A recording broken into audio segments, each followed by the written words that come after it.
Gentlemen, we are prepared to begin this meeting of the Syracuse Planning Commission. After careful research, we have concluded that the official clock in this room is not accurate and that it really is 6 o'clock, so we will not hold off for another 55 minutes. We will begin now. We have a long agenda for this evening with 23 some public hearings scheduled as well as other business, and we'll move through that as expeditiously as we can without sacrificing accuracy or information. But where it makes sense, we will combine presentations for related projects. However, when it comes to action, whether tonight or the subsequent meeting, each and every application will be acted on individually. So momentarily we'll begin the public hearings. We first have one item of business, which is to approve the minutes from our late February meeting. And is there a motion for action on those minutes? So moved. Second. Second. Discussion. All in favor, please say aye. Aye. Aye. Those opposed, say nay. Any abstentions? Our February 19th minutes are approved. And we will move into the public hearing portion of the meeting.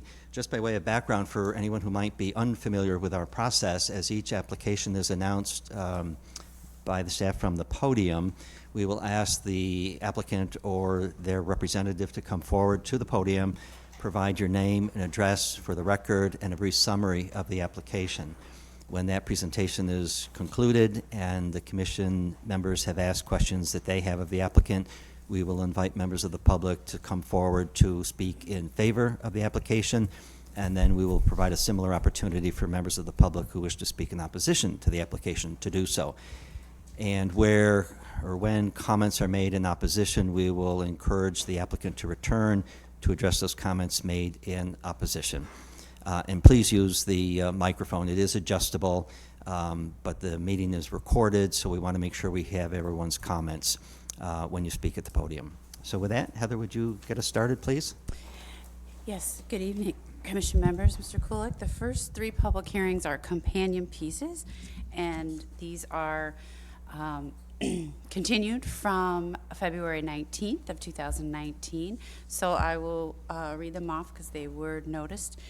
R1902, this is a re-subdivision to combine 18 properties into one new lot at 206, 208, 210, 212, 216, 218, 222, and 224 Ashworth Place, and 1213, 1215, 1219 to 1221, 1225 to 1227, 1231, 1237, 1301, 1311, 1317, and 1323 East Genesee Street.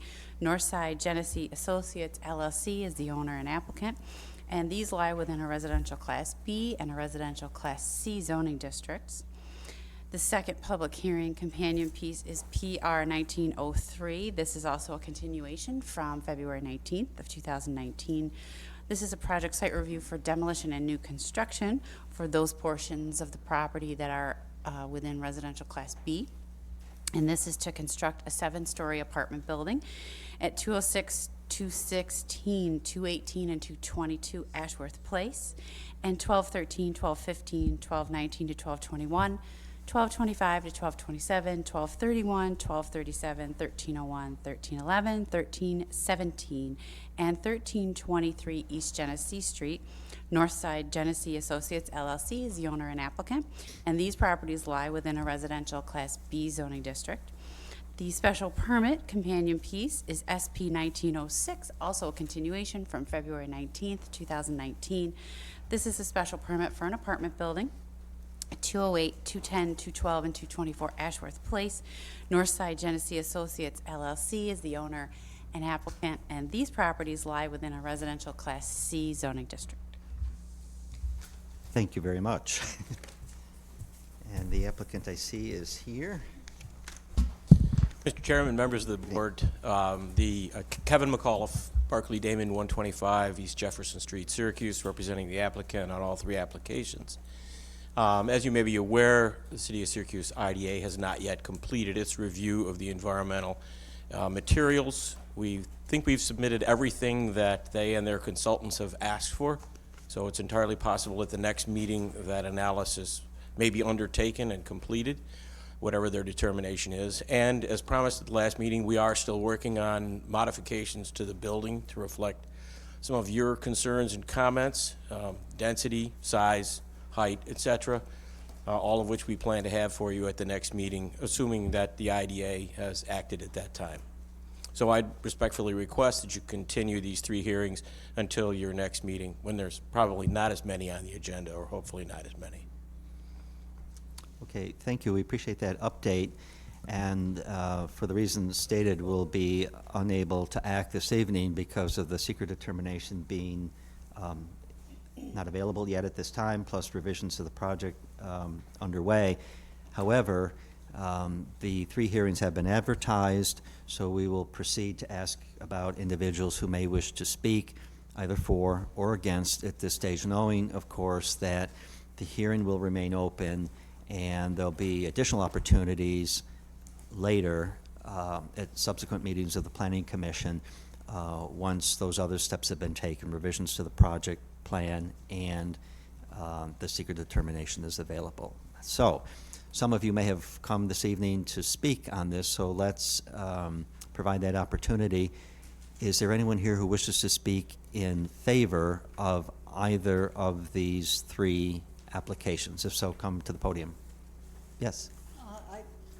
It's not for or against, it's a question about it. Well, why don't you come up and state the question? We'll continue with the for and the against, and then see if there's... Gloria Sage, 1217 Jamesville Avenue. My question about the project is, having heard that some of the student housing was not consistent with the present zoning laws and required a variance, I was wondering whether this project is consistent with the zoning laws or would require a variance.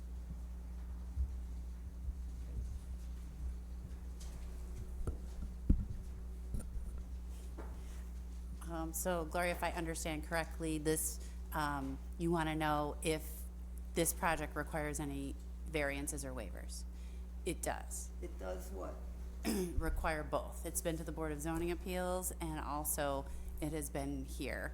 And so the reason why is because it needs certain reviews, and with those reviews, there are certain waivers that are necessary as part of it. Is it because of the size or the height of the building?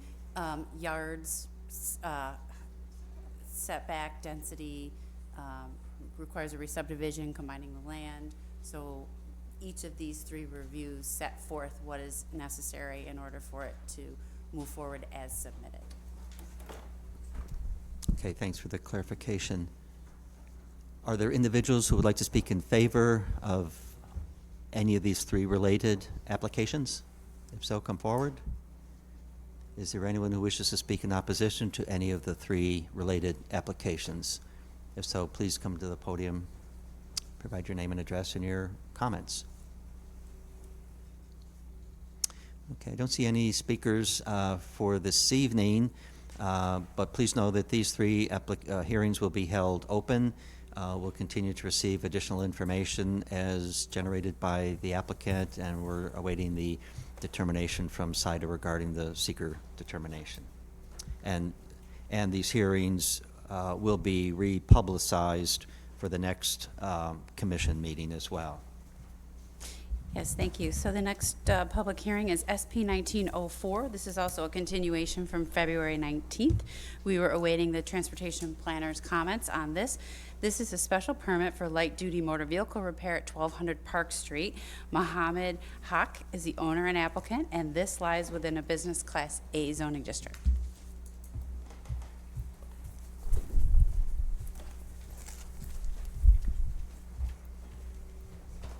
Good evening. My name is Donald Dorr. I'm with the Serial Law Offices, 407 South Warren Street, and I represent Mr. Hawk. This was on for last month, and I have had conversations with Jeff Harab, and essentially, I'm not sure if he forwarded the site plan, but if I could just present how it is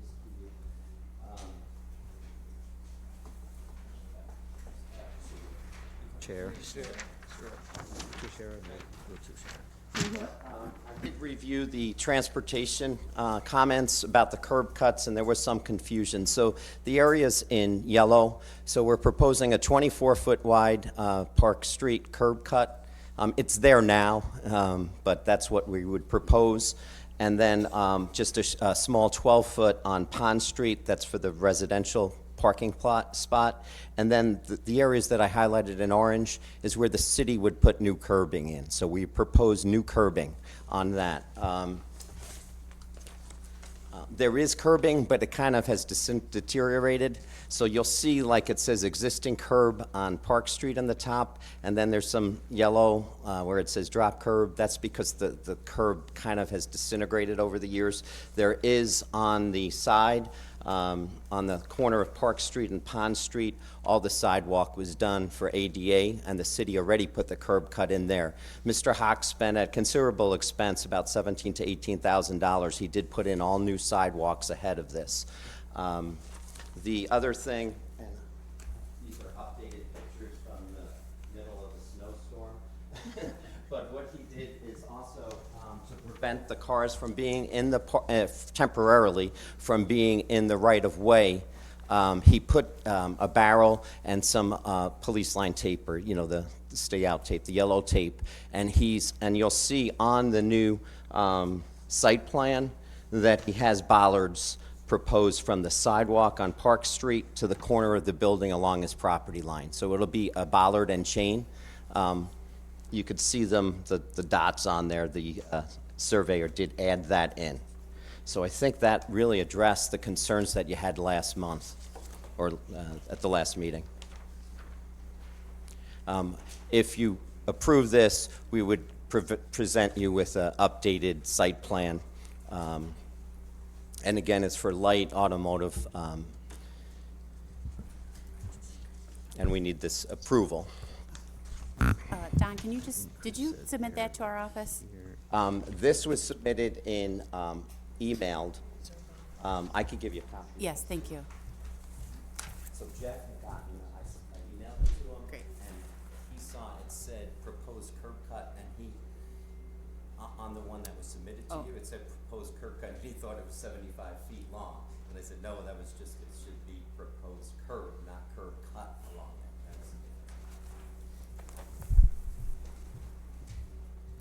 it. Again, so there's only two entrances, two curb cuts. Everything else would be curbed to prevent that from parking. And with that change, all of the parking will be contained on the, On site, correct, on his, as required by code.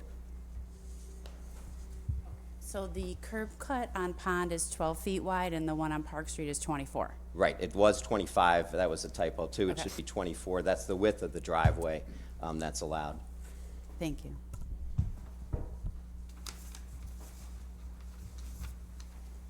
the transportation planner had also commented, as part of his several comments, also talked about screening. Have you any additional information to offer in terms of screening? Once the city puts in, there's really not much we could do in terms of screening if you look at the property itself. What we can do, what was commented on by Jeff, was asking that some of the curb, the tarvia, be removed. And once they put, that makes sense, once they put the curbs up, to remove the tarvia and replace it with grass, et cetera. But we figured that the chain bollard would be the best thing in terms of sight line and everything else. Putting a fence up there doesn't make much sense. Questions for the applicant? And Mr. Hawk's here with his wife and son as well, for the record. Okay, thank you very much. Are there individuals who would like to speak in favor of this application? If so, please come forward. Anyone wishing to speak in opposition to the application, please come forward. So no additional speakers. We'll close this hearing and move to our next application.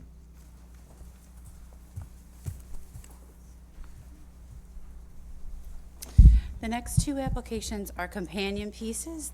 These are also continuations from February 19th, 2019. This is a change of zone to Z2807 from residential class B and business class A to planned institutional district at 401 Van Buren Street. Syracuse University is the petitioner. And the companion piece is the district plan, Z2813, also a continuation from February 19th, 2019, and this is to establish Subdistrict 10 to the SUPID at 401 Van Buren Street. Syracuse University is the petitioner and the owner of the property, and it's residential Class B and business Class A. The applicant is here. Please come forward. Oh, there you are.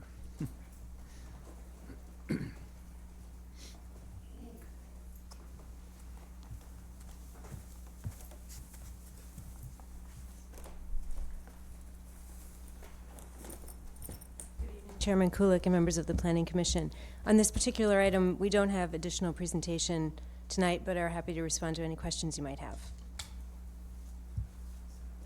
One thing that I think might be helpful, because there are probably additional people or different people in the room tonight than were here a few weeks ago, could you just kind of provide the overall context for this series of applications that we're looking at now? I think that might be helpful, just providing the framework for everybody. Sure, happy to do that. And I'll put the board up as well. First item.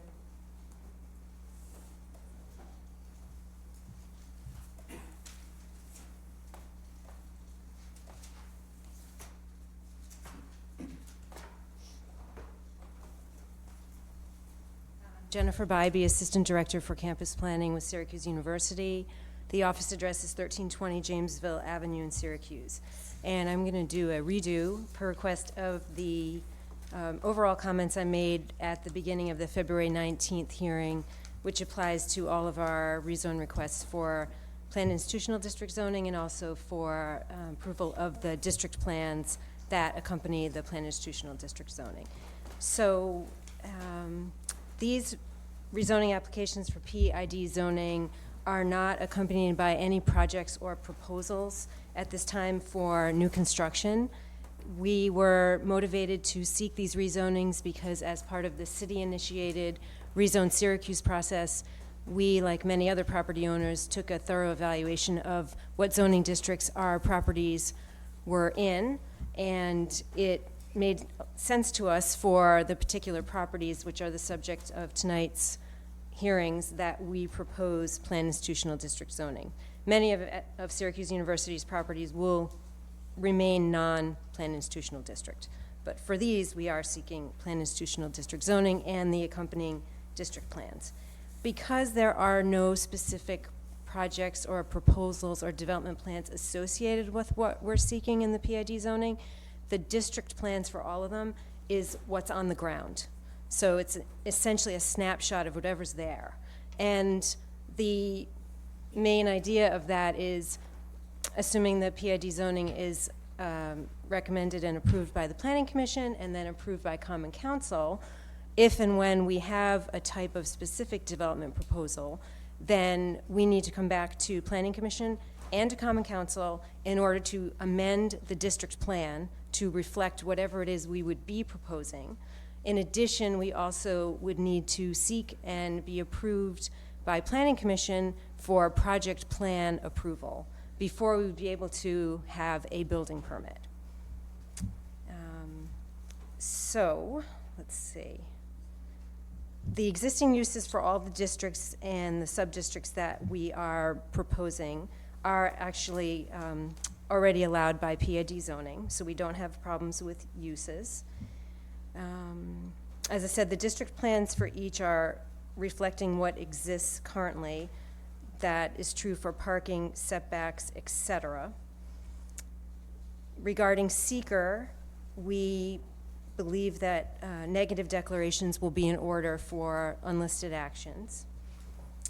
And I think that, and also, in the instance of all of these, with the exception of sub-district proposed number 11, which the Planning Commission did approve on February 19th, county planning board reviewed these as well.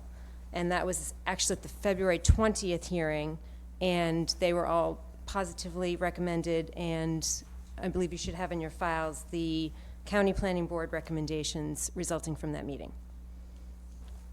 Okay, thank you. I just thought that would be instructive and helpful in kind of setting the context for all of these pairings of applications that we have. And Heather, Madam Legal Counsel, can you confirm that the county planning board did complete its action on all of these university-related applications? Yes, they did. Okay, great. So with that, let's proceed to comments for this pairing of applications. It's the zone change in the district plan for what would be proposed sub-district 10, which is the 400 block in environs of Van Buren Street. So first, let me ask if there are any individuals who would like to speak in favor of either one of these two applications that we're discussing right now. If so, please come to the podium and provide your comments. Is there anyone who wishes to speak in opposition to either one of these two related projects regarding the Van Buren Street location? If so, please come forward, provide your name and address and your comments. Okay, it appears as though we have no speakers for either one of these. I think we're at liberty to close these hearings and move to the next pairing.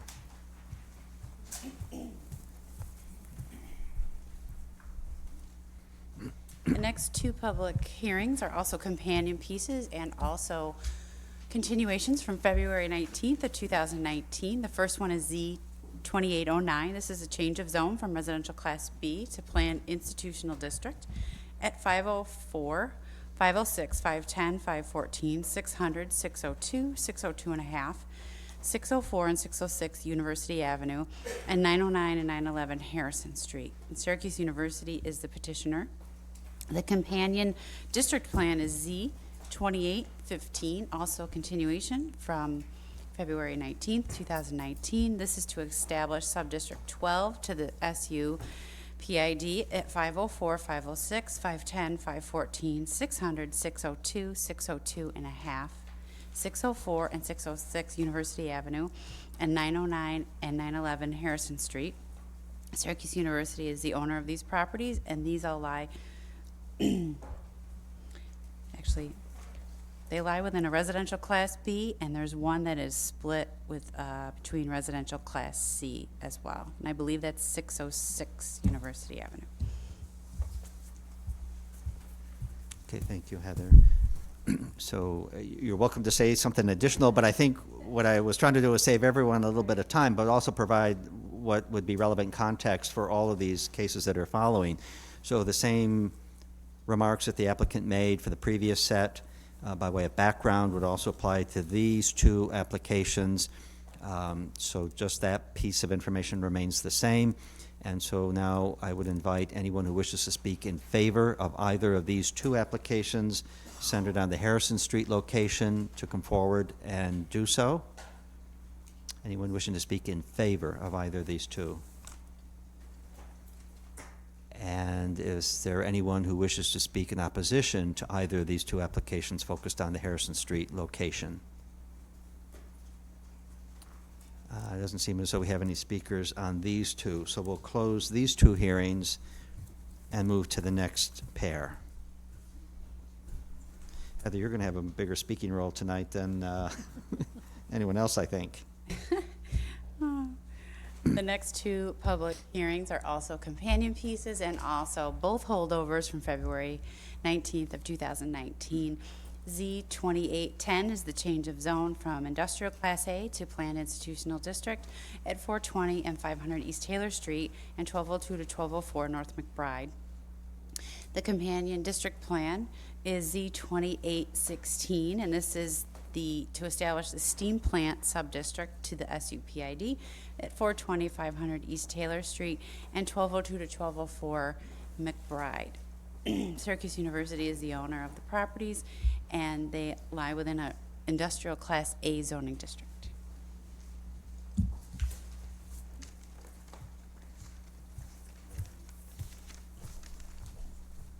Jennifer Bybee, 1320 Jamesville Ave in Syracuse. And Syracuse University tonight, as the applicant, is actually asking that these two items be tabled to the next Planning Commission hearing, because we're having some internal discussions. And so, out of respect for your time and effort, we would like to ask if we table them. Just before you leave the podium. Sure. This was one of the applications where, this was the application, excuse me, where you folks were asking to change this, let me get it right here, the front setback, which is currently 1 to 7 feet, given the existing building, you were asking it for it to be 0. We cannot waive the 10-foot minimum. That's part of the PID overall description. And so we had talked about how you all need to Correct. by that. So I Yes. think that's part of your interior deliberations. It is. Yes. Thank you. Sure. I think there's probably consensus to hold these open, but before we move on, since people may have come here specifically with the intent of commenting on these, let me extend the invitation to the public, any members of the public who wish to speak in favor of either of these two applications pertaining to the Taylor Street site. Anyone wishing to speak in favor of either of these, please come forward. Is there anyone wishing to speak in opposition to either of these applications pertaining to the Taylor Street site? If so, please come to the podium. Okay, so we'll hold these two hearings open, and the public will have additional opportunities at the next meeting of the commission to speak either for or against. And we'll move to the next two. The next two public hearings are also companion pieces, and these are also continuations from February 19th, 2019. This first one is Z2811. This is a change of zone from residential class A1 and residential class B to planned institutional district. And these are known in assessment as 1348 to 1386, 1500, 1700, 1702, 1800, 1800 rear, and 2000 rear East Colvin Street, 100 Edith Street, 617 to 625, 701 and 801 Thurber Street, and 1311 Jamesville Avenue. Syracuse University is the petitioner. The companion subdistrict plan is Z2817, and this is to establish the South Campus subdistrict plan to the SU PLEID, known in assessment as 1348, 1386, 1500, 1700, 1702, 1800, 1800 rear, and 2000 rear East Colvin Street, 100 Edith Street, 617 to 625, 701 and 801 Thurber Street, and 1311 Jamesville Avenue. Syracuse University is the owner of the properties, and they lie within a residential class A1 and a residential class B zoning district. Thank you.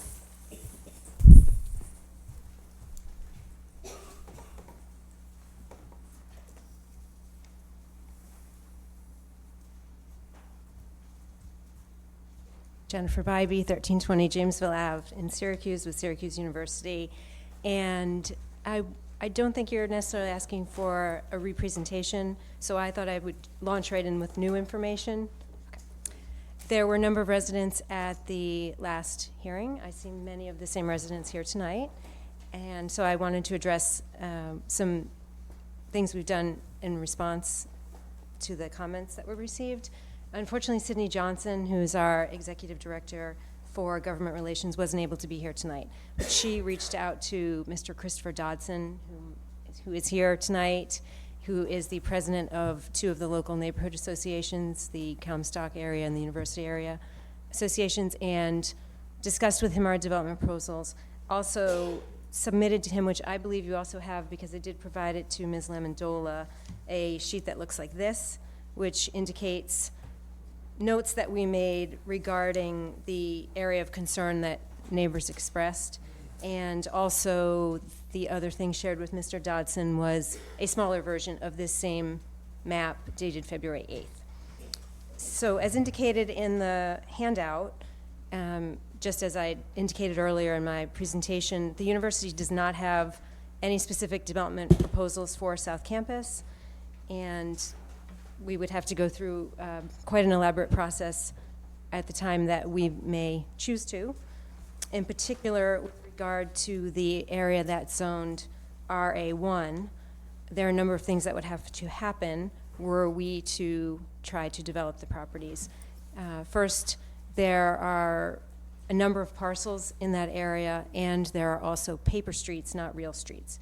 So the university would need to buy condemned land from the city, where the paper streets are now, and also re-subdivide all of those various parcels, unless the university were to try to just develop single-family housing, in which case the city would have to build the streets.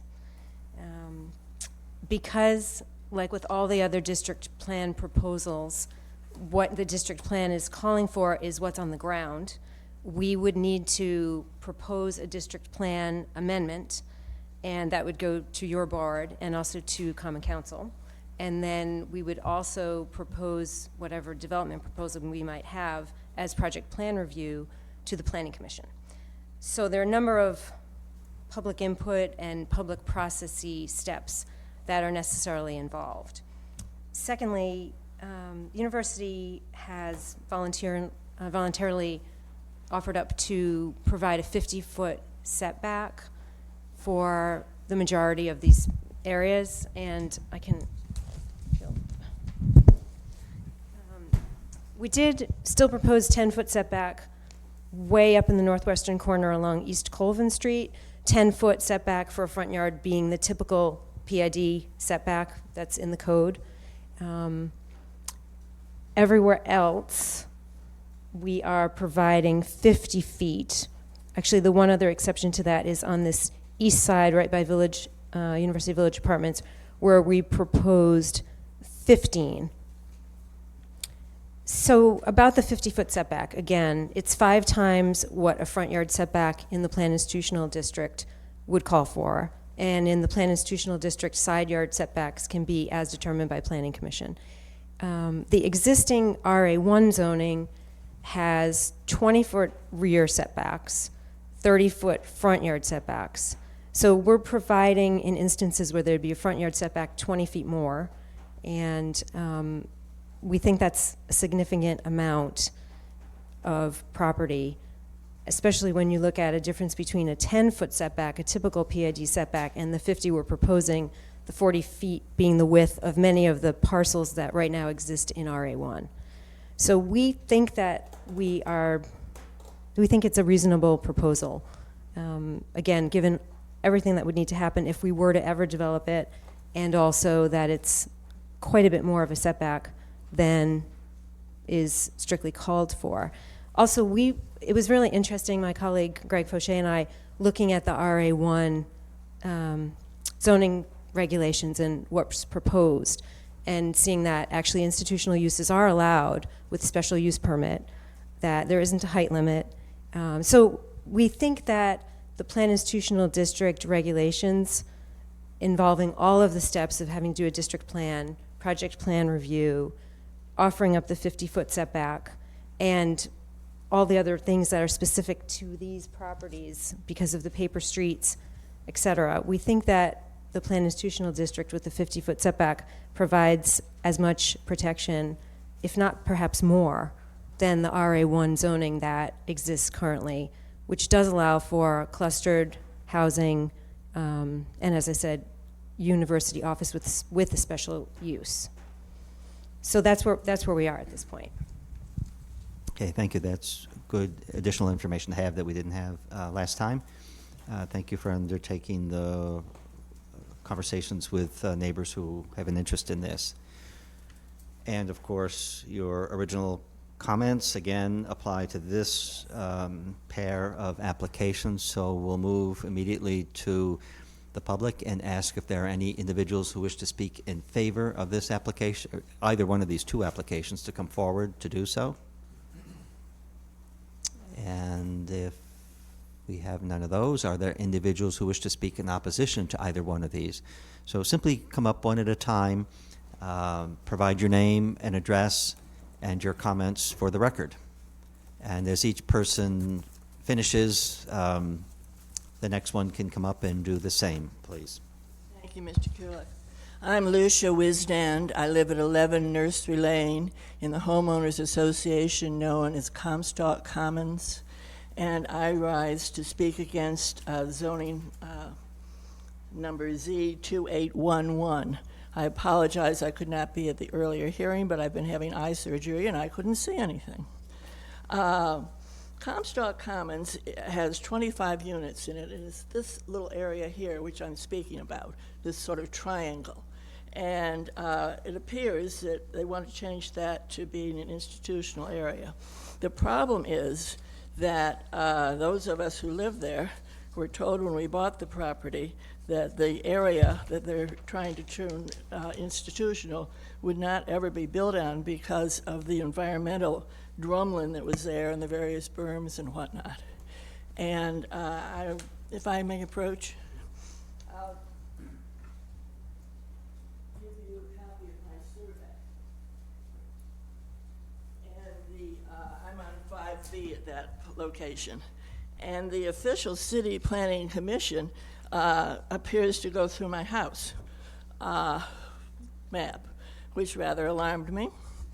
And the area where we live doesn't look very interesting, but it really is.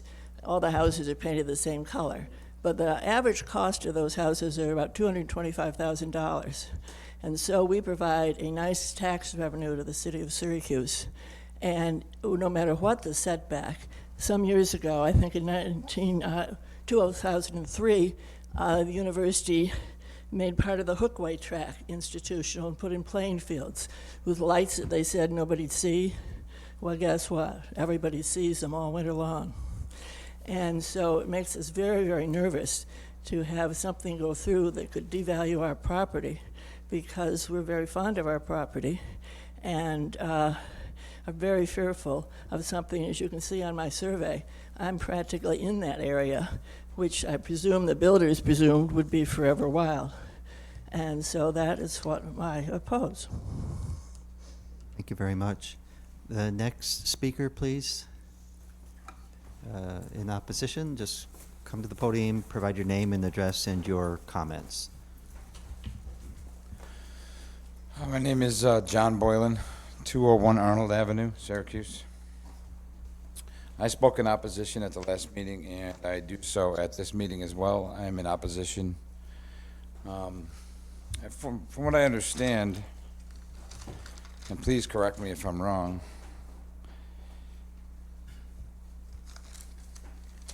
if this is zoned planned institutional, then the owners would have to petition to the commission and the council only, not the public from that point.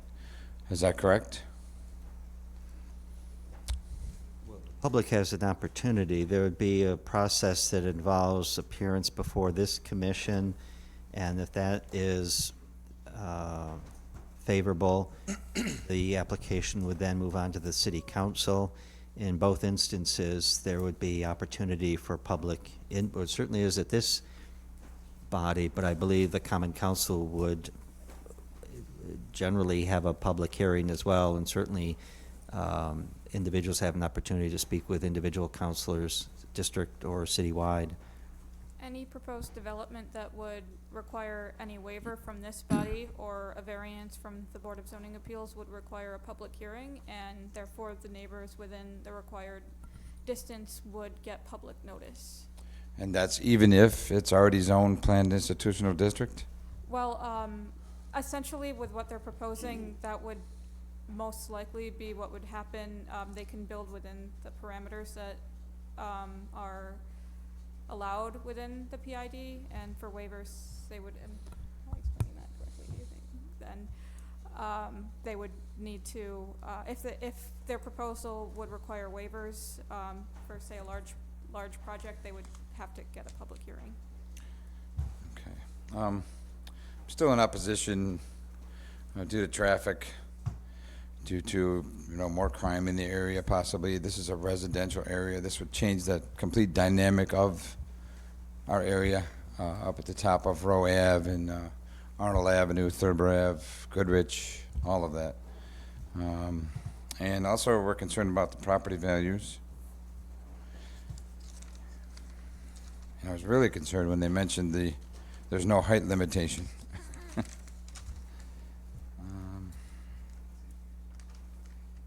And that's it for now. Thank you. Okay, thank you for your comments. Other individuals who wish to speak in opposition, please come forward. Good evening, everyone. I'm Barbara Genton at 301 Row Avenue. I've been a city resident all my life. I've been on Row Avenue for the past 25 years, working very hard to maintain and improve my property. I see this, I am opposed to this change, several reasons. One is property values and my ability possibly to sell my home on an area that could change. So I'm feeling that that would be number one. And number two is the amount of traffic that it would generate any type of proposal in this area. Thank you. Thank you. Other individuals who wish to speak in opposition?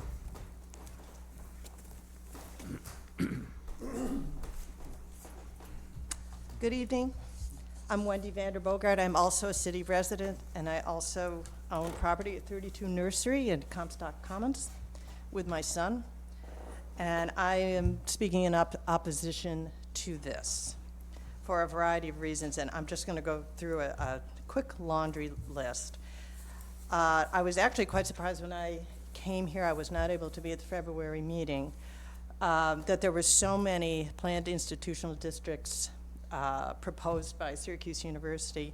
And then when I came here this evening to hear that certain of their properties were selected for the PIDs and certain were not. And I know that an institution as thorough as Syracuse University doesn't work on anything less than a pretty extensive, at least 5-year plan, if not more. So zeroing in on this particular property at South Campus, why this particular spot if there is not a plan involved? Even though we don't see it now and we always see as the existing, there's got to be reasoning that you would want this particular site done. And I'd like to know what that preliminary site plan and use plan is. I'd like to know, dealing with the paper streets, what are the proposed access points, east, west, and north and south? Paper streets were brought up, and I'm thinking of Vincent and Thurber. Could be easy connections, and then a little further down towards Thayer. Are there any curb cuts thought to be coming north-south from Colvin? I too have a problem with the potential property devaluation and the potential traffic and the density that might go on there. The PID does offer for dormitory type ancillary businesses, retail if necessary. I'd like to know if that's happened, or if that's even in the thought. There's also academic buildings could go up there according to the zoning laws of the city of Syracuse for a PID. I'd also like to know are there any similar discussions that SU is having with the town of Onondaga, which actually kind of circumvents, or I should say bisects right through Skytop as it is, so is there something that's happening on the other side? Are there any planned public-private projects that could come forth out of this? Because that's also allowed under the PID. I'd like to know the number of residents, the density again in traffic, building heights, number of floors. Are we going to be, right now, well, it used to be called Marion Student Housing way back when I was little, but now now it's a limit of a two-story, a variety of two-story buildings that are up in Skytop. Is the plan for some of those to be knocked down in lieu of a larger, more consolidated set of residential buildings? you know, these are all things that I think we would all like to know. And again, and the biggest thing are what are the challenges and changes going to be to the city, any city services if the density changes? What's the plan for the sewer, our poor sewer system, which is already in trouble in Syracuse as it is? Our sewer, our water, and electric. What about our first responder services if that density changes? So I've got to speak until I hear more about it and see more of what the plan is. I'm going to say I'm against it. Thank you. Thank you. Next individual, please. Hello, my name's Andy Major. I live at 559 Buckingham Avenue, just north of South Campus. And I want to start by saying that I believe we're well within the 400 feet limit that we should have received notice, and we didn't receive notice, and I'm not aware of any of our neighbors who did as well about this.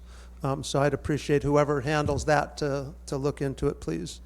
I also have significant concerns about this, and sort of building on what the last speaker spoke of, it's not clear to me if there aren't specific plans why they're going ahead with this now. It seems to me that if there's a desire to work with those of us nearby, that there's no reason to proceed with the PID at this point, but rather to wait until they have actual plans to move forward, and at that point respond to something concrete. Nonetheless, specific concerns I have at this point relate to, it was in their Exhibit D, that currently they say structural coverage is 8% of the site, and this could grow up to 50%. And connected with that, the open space currently is 84%. That could be reduced to 20%. So both of those imply massive development on that quite open site at this point, things which I'm concerned about as a neighbor and as a city resident. Similarly, the maximum floor area ratio could grow 11 times under this proposal.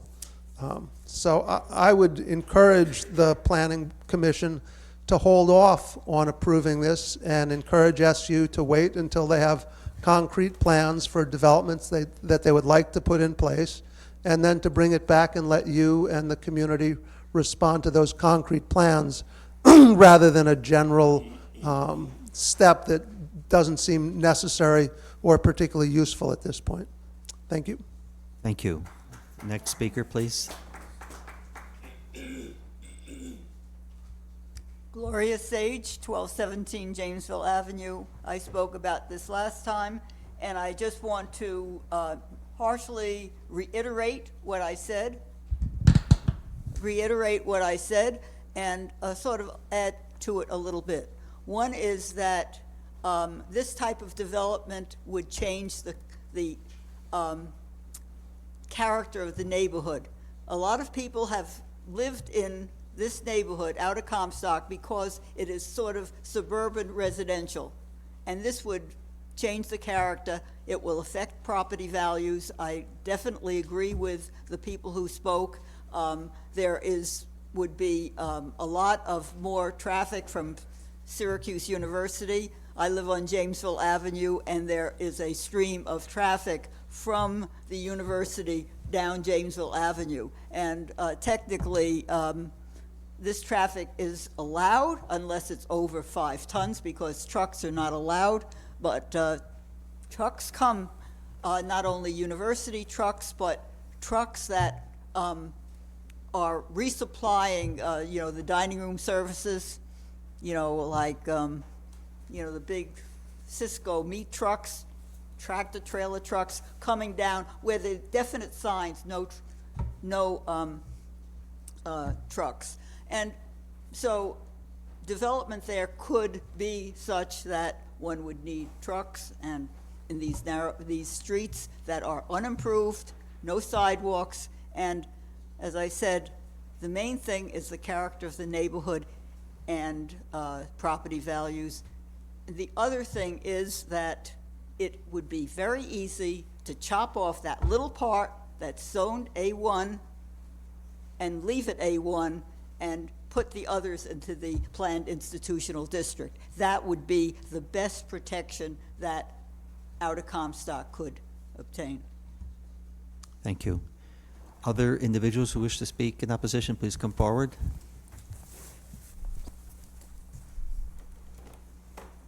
Good evening, Chairman Kulik and board members.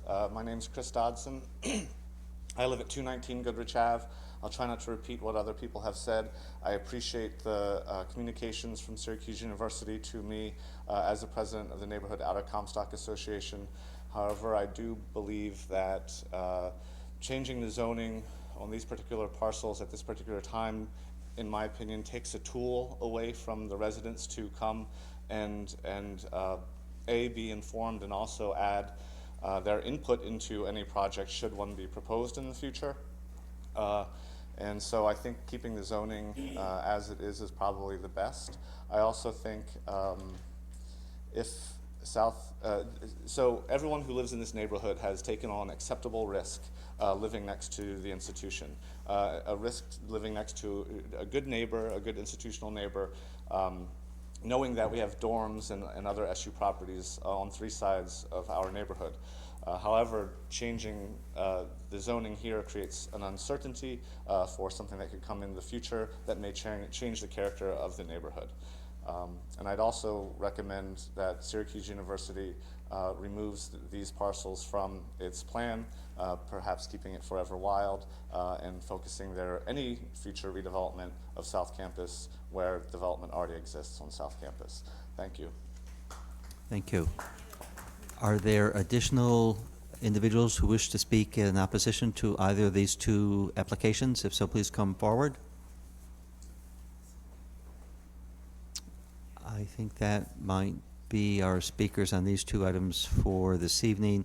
There's an opportunity if the applicant would like to address any of those comments made in opposition.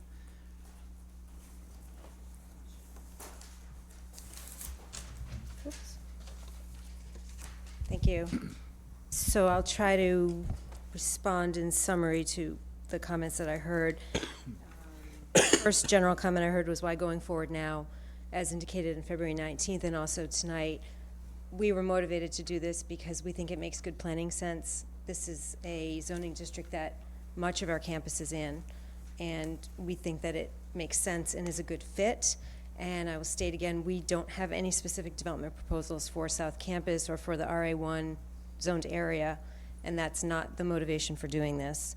As indicated earlier, there are many steps that would have to happen were we to have a specific development proposal. And there's actually quite a bit allowed already in RA1 zoning, as we learned in researching it more fully. I heard concerns expressed about property value, crime, traffic, what are the preliminary plans, impacts to services, et cetera. Again, we're not proposing any project. So were we to propose something, we would need to change the district plan, have a project plan approval, and having gone through this process before, we know well that these are all things that would be, well, not property values, but all things that would be taken into consideration: adequacy of services, potential traffic impacts, SECRA review, et cetera. Mr. Dodson's comments about removing the RA1 properties, I'm assuming he meant just the rectangular portion. I'm not sure, or if he meant all of them. But at any rate, the university's, as of my coming to this hearing tonight, is not interested in removing those from the proposal, and definitely not interested in a forever wild option. So those are my responses. Thanks for the additional information. I have a question of staff. From a procedural perspective, if the university was to propose a project where the paper streets are, excuse me, not eliminating the streets, but that very large rectangle in the middle that I'm presuming you could see. I presume if they were going to build something there, they would have to do a re-subdivision to get a buildable lot. They could, because right now it's plotted as a whole bunch of individual lots, correct? So there'd have to be at least a re-subdivision. In considering lot coverage, which under the PID would be structural coverage, which could be 50%, that rule would apply to the new lot. correct? It's not 50% of all of what we now know as Skytop. We would be looking at 50% lot coverage for whatever the parcel would be where they might want to do a project. No, it would be 50% of the entire sub-district. Ah, So right now it's at 8 with what's there on the ground. It's not an individual lots. It's the overall sub-district. so if that large rectangle was going to be the location of a new building, the footprint could fill the entire rectangle and be whatever number of stories high. Because obviously that would not be 50% lot coverage given the size of the rest of, okay. So then that goes to my concern that I mentioned at our last meeting, that the proximity of the RA1 on the northeast corner and on the sort of northwest edge is adjacent to fairly finely textured existing residential development. And given what we just went through in this little anecdotal exercise, my concern would be 15 years from now, a project none of us think about could create a very dense single-use construction project adjacent to those buildings if we were to approve this PID with these restrictions. And I find that to be a rather sharp contrast side by side with, again, the existing texture.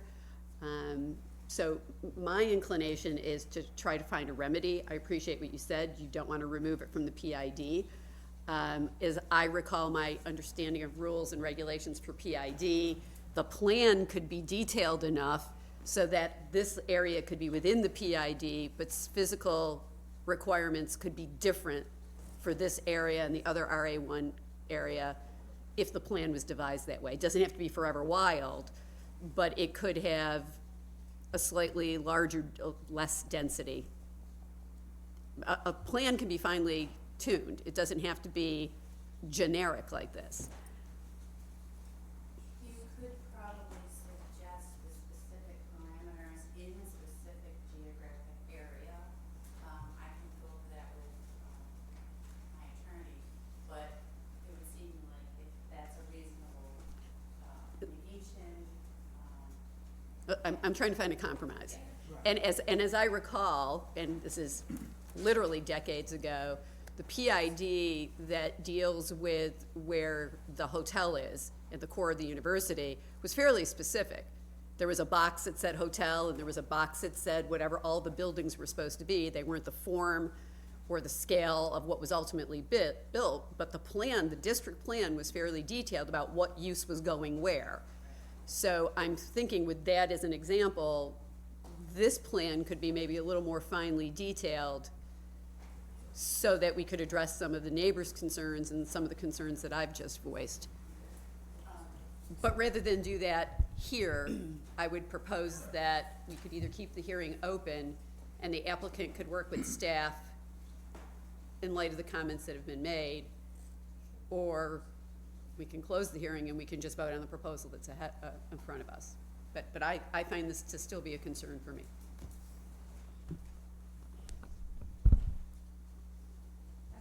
Perfectly reasonable option, and I'm assuming that, you're referring to all of this area that's in the And RA. the little piece that's over Right, there. of course, Right. portions that's close to Where Westmoreland and traditional- Cumberland, sure. Traditional. I think that's perfectly reasonable. So it could still be in the PID, Right. but we could develop parameters that would ensure that the densest development did not happen right adjacent to these parcels. As an urban planner, I think that makes perfect sense. And it is a different nature to the area right now. We fully acknowledge that. There's a great grade change between what we think of as this portion of South Campus and the lower portion. So I think that makes perfect sense. And I would propose that we keep the hearing open and ask the applicant and the staff so that they can come up with a compromise that we can discuss at our next meeting. I think I'm hearing the parties are agreeable to doing that. Let's maintain both hearings open. We'll see what emerges from additional consultation and conversation, and will be updated at our next commission meeting. So both of these hearings will remain open. Okay. And- I just wanted to reassure the members of the audience that the new plans will be available, Publicized. and also, when we get them on the website, they will be there as well, but they're always available in our office, and anyone can come and look at the physical file at any time. So if they are proposing changes to the parameters of the district plan, they will be, and they are submitted, we will have those, and you are, Will we know when that will be available? um, Will we be notified? you will be notified of the hearing, absolutely, 10 days prior. I don't know when they'll be submitting something. Someone could call the office, is that correct, to find out if the... Yeah, you can always call the office and ask, has anything been submitted? And then we could tell you on the spot. Did they send out more of those little postcards? Yes, they will. We will, yes. Mhm. And we'll check into the Buckingham thing, because I'm looking at those streets on the north. And if you are on the edge, then that is within 500 feet. So I'm looking to that as well. Somebody's tape measure was off. Send out a notice to Chris, the head of, the president of the neighborhood association. Yes, so I think, Chris, we put you on our, oh, I'm not You talking can to send it anyone. me. Okay, I'm on the board. all right, so we're gonna put you personally on all the public notices from now on. Delete what you don't want.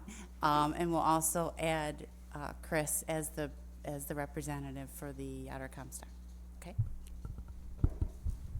Okay, that sounds like a good pathway forward. Thank you to everyone who provided comments this evening. I think it's helpful and productive, and we'll return to this topic at a next meeting or the one thereafter. We are not done yet, however. We have additional items tonight. Heather, could you please announce the next pairing of applications? Yes, I'll just do it here because I'm writing. So the next two companion pieces are public hearings, are also continuations from February 19th of 2019. Z2812 is a change of zone from residential Class B and commercial Class B to Planned Institutional District, 201 Ainsley Drive, and 1320 and 1330 Jamesville Avenue. Syracuse University is the petitioner. And the companion district plan is Z2818. This is to establish the Ainsley Subdistrict Plan to the SUPID. 201 Ainsley Drive and 1320 and 1330 Jamesville Avenue are the addresses. Syracuse University is the owner, and they lie within a residential Class B and commercial Class B zoning district.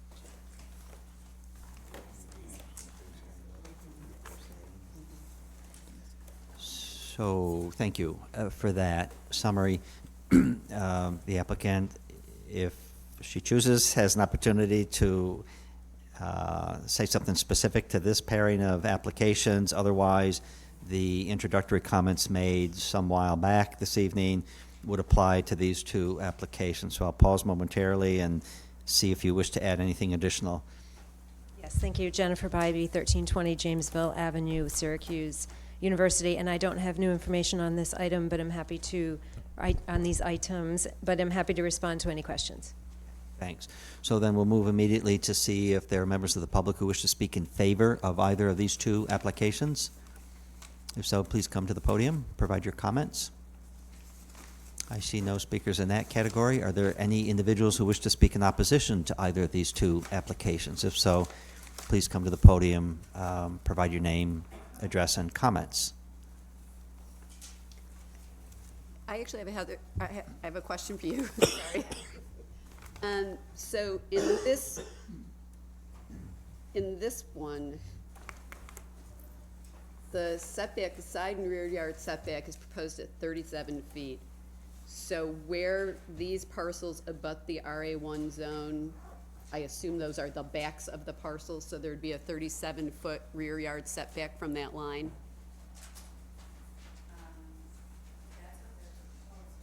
Yes.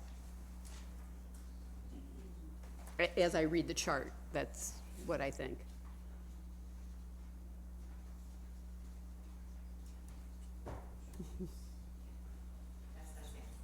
Okay, then I don't have the same concern as I had at the other property.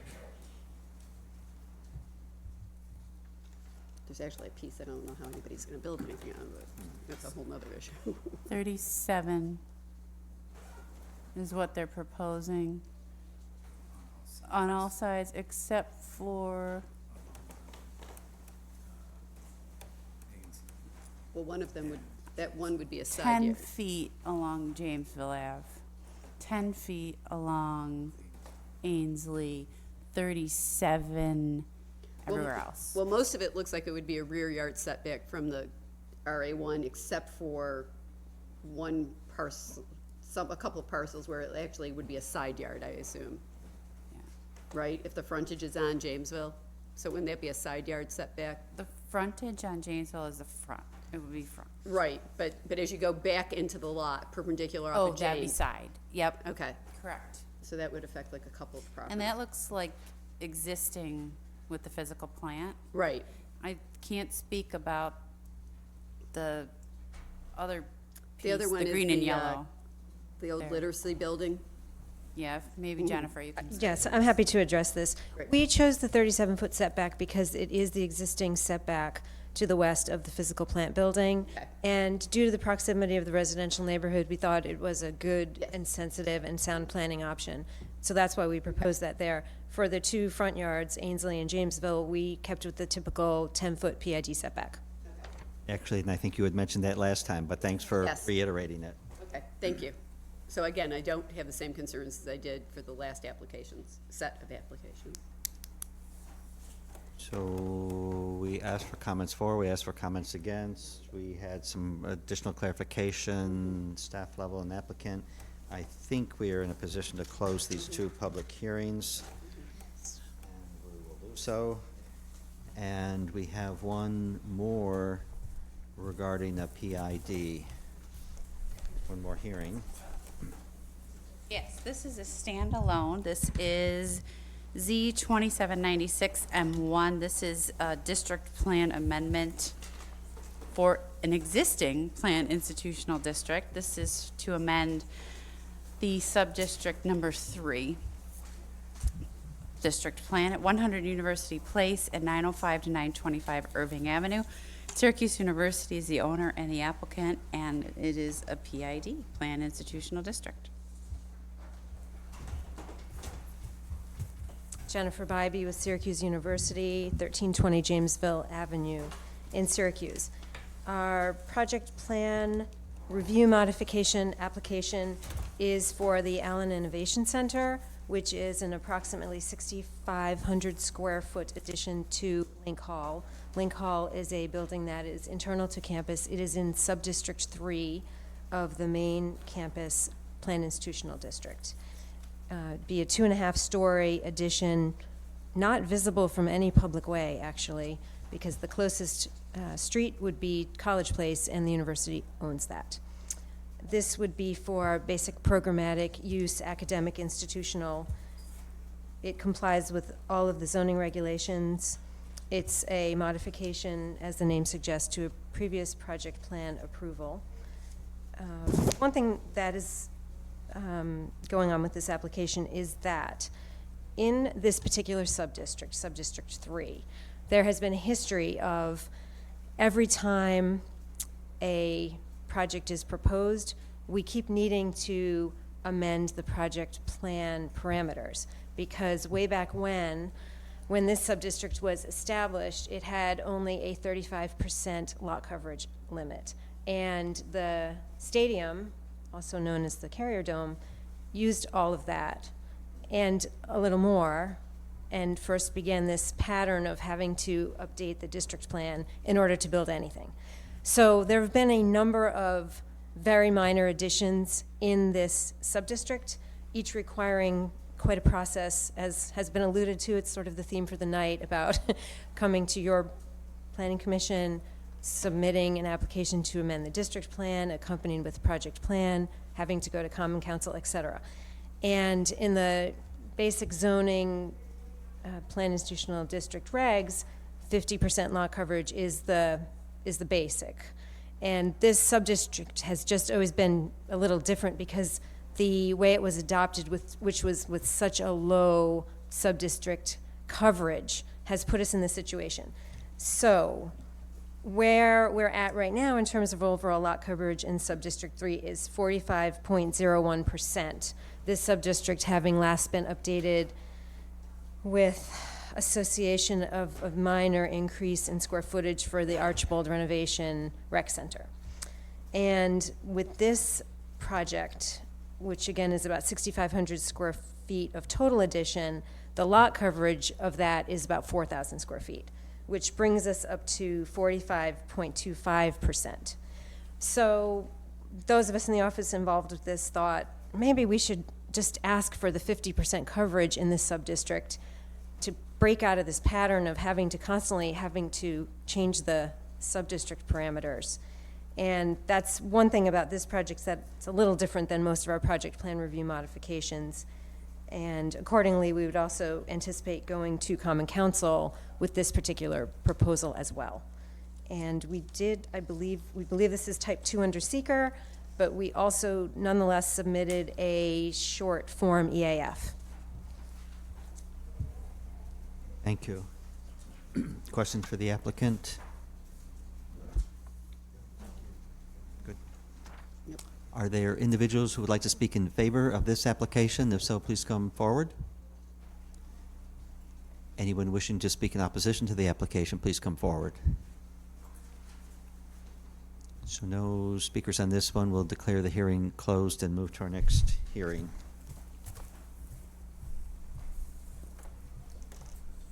The next public hearing is SP 0712M2. This is a special permit modification to a restaurant to modify the floor plan, the elevation and signage at 500 to 506 West Scott Street. Mr. Ladybug LLC is the owner and Divine Inc. is the applicant, and the property lies within a business class A zoning district. The commission approved this. It is new construction, an addition recently, and they are back to modify those three things I just outlined.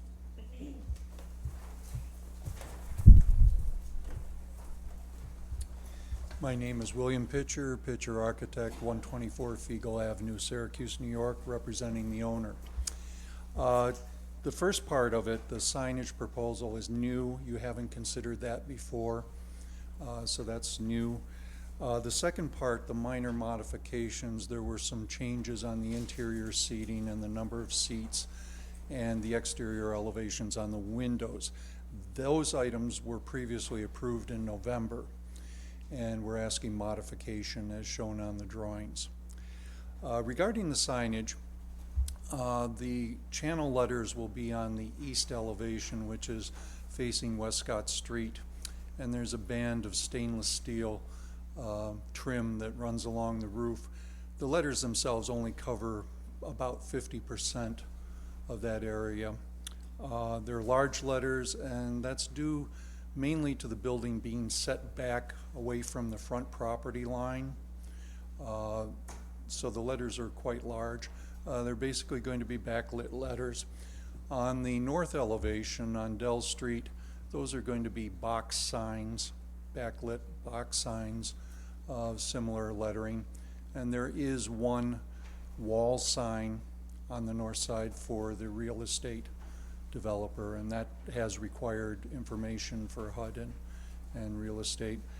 On the Westcott entrance, the two existing parking signs will be reduced to one smaller single-sided parking sign, and the encroaching ground sign will be rotated 180 degrees, so it will be fully on the property.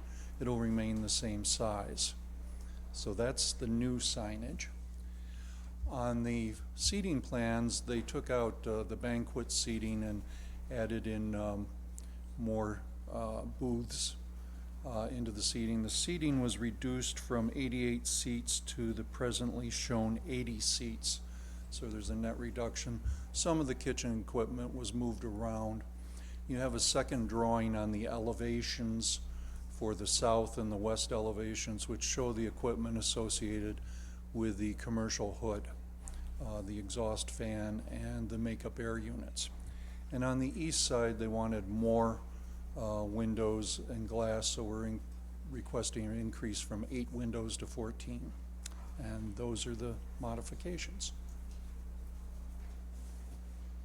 Okay, thank you. Questions for the applicant? Questions for staff. So,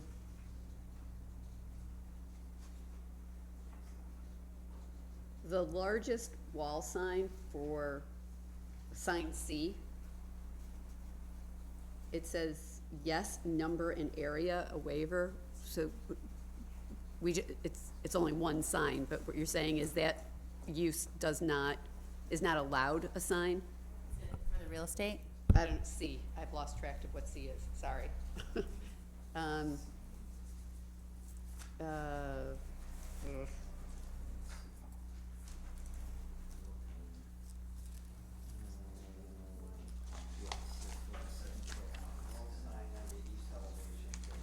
Yes. My discussion with Jeff on this was that the entire stainless steel band was included in the square footage rather than just the lettering. And as such, the square footage, I think, needed the waiver. But it also says number, so I want to get back to that. So it's, Sign C is for the real estate office on the second floor. Pursuant to the sign rules and regulations, that use does not have frontage, street frontage. Okay. As required for signage.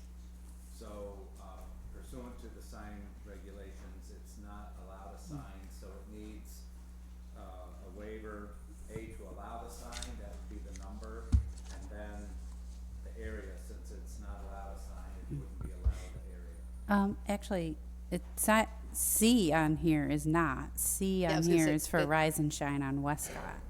So their Rise and Shine has 2 signs. so the restaurant is allowed 2 signs?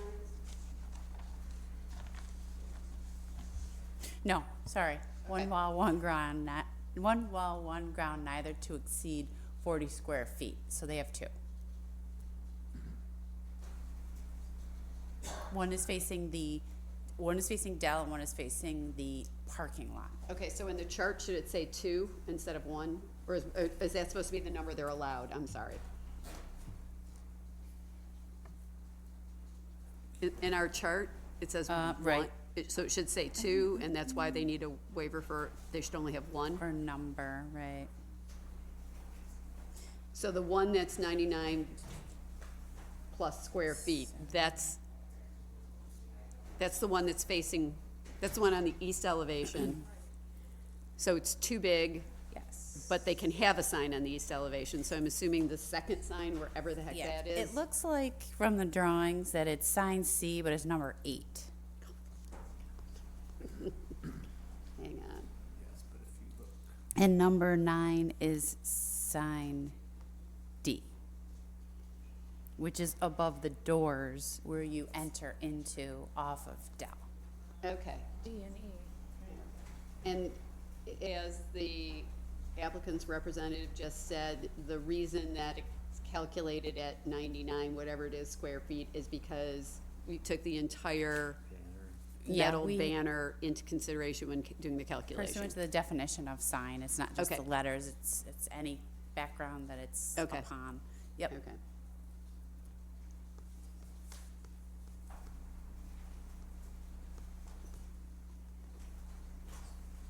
I'm lost now. I think I'm done, but. Additional questions or other questions at all, actually? Okay, I think we're good. Thank you. Are there individuals who would like to speak in favor of this application? If so, please come forward. Anyone wishing to speak in opposition to the application, please come forward. No additional speakers. We'll declare the hearing closed and move to our next hearing.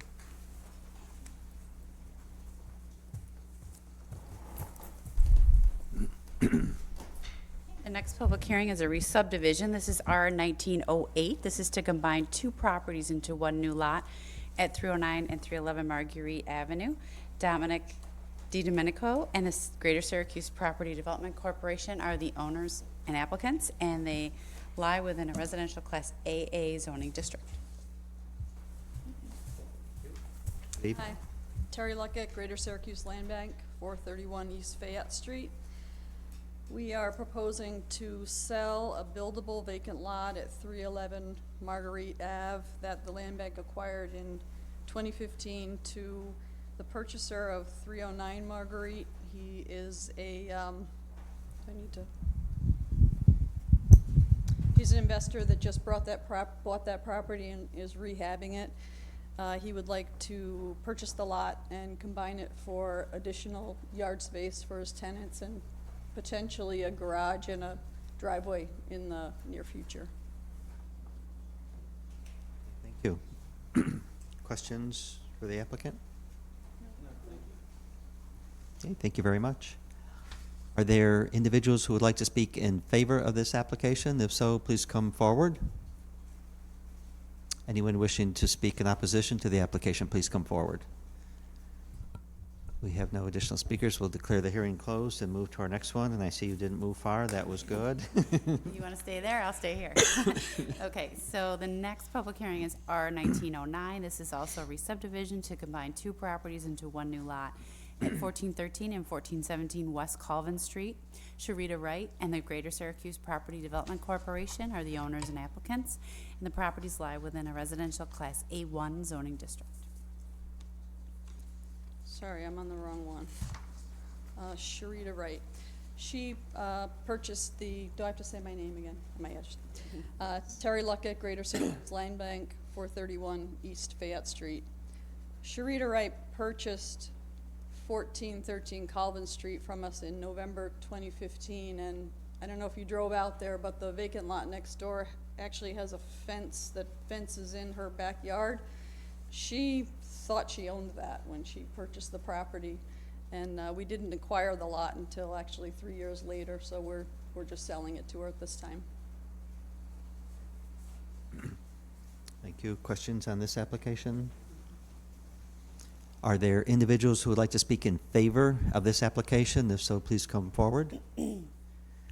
Anyone wishing to speak in opposition to the application, please come forward. No further speakers. We'll close this hearing and move to our next one.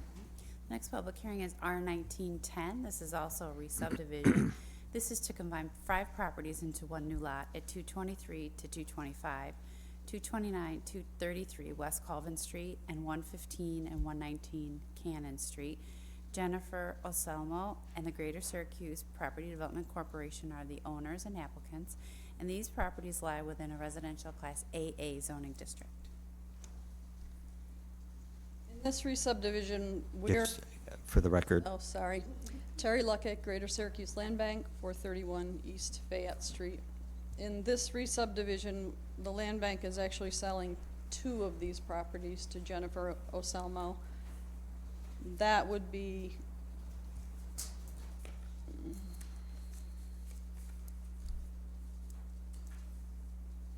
231-33 West Colvin. That one is buildable. It measures 45 times 84.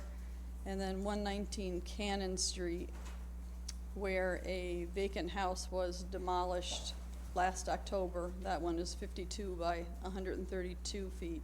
She already owns 223 Colvin and 115 Cannon, so this will box her yard out. She wants to put a fence around it.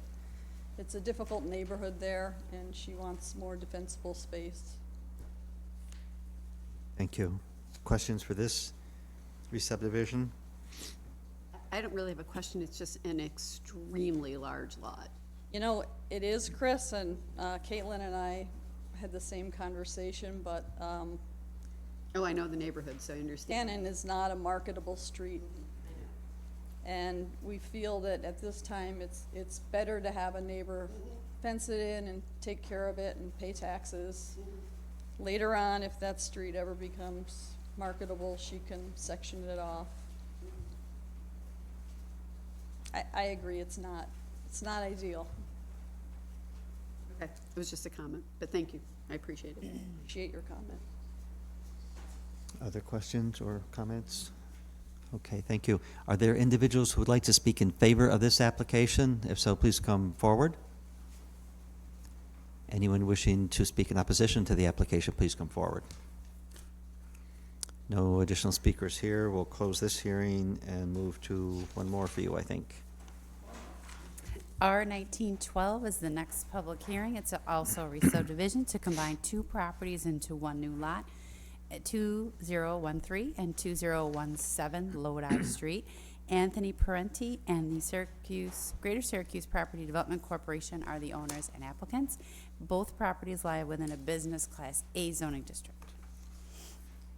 Terry Luckett, Greater Syracuse Land Bank, 431 East Fayette Street. 2017 Lodi was acquired by the Land Bank in 2014. We demolished a dilapidated two-family home in October of 2017. Our strategy for returning the property to productive use is to sell it to the owner of 2013 Lodi. That's a 4-unit apartment building. He would like additional yard space for his tenants and off-street parking. Lodi is a very busy street. He would like off-street parking for his tenants.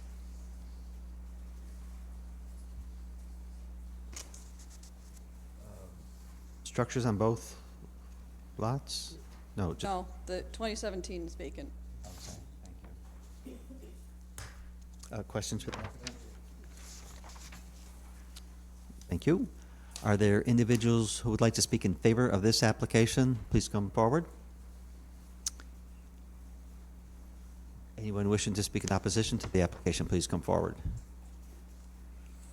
Additional speakers will close this hearing and move to our next.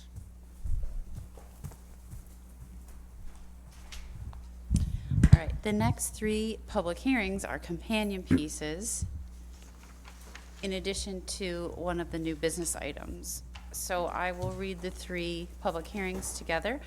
Z2820 is a change of zone from Office Class B to Planned Institutional District at 525 East Willow Street. St. Joseph's Health Center is the petitioner. The next public hearing is R1913. This is a re-subdivision to combine 8 properties into one new lot at 400 to 410 Hickory, 501, 507, 515, 517 to 523, and 525 East Willow Street, and 104 to 106 and 108 to 110 Prospect Avenue. St. Joseph's Health Center is the owner and the applicant, and these lie within a planned institutional district and an Office Class B zoning district. The third companion piece is Z2821. This is a PID district plan amendment to expand the St. Joseph's existing PID at 400 to 410 Hickory Street, 501, 507, 515, 517 to 523, 525 East Willow Street, and 104 to 106 and 108 to 110 Prospect Avenue. St. Joseph's Health Center is the owner and applicant, and these lie within a planned institutional district and an Office Class B zoning district. The new business item, although on the agenda as new business, I'm just going to announce that as well, so this can be presented to you comprehensively, is 7Z2822 is a project plan review for new construction to construct a 5-story parking garage at 400 to 410 Hickory Street, 104 to 106 and 108 to 110 Prospect Avenue, and 501, 507, 515, 517 to 523, and 525 East Willow Street, although I don't think these are all the properties that the garage is going upon. No, but it's all within the subdivision. But it's St. Joseph's Health Center, again, is the owner and the applicant, and the planned institutional district and Office Class B. The actual parking garage is going on the Office Class B district, but I will let Mr. Gilligan explain that in more detail. Thank you.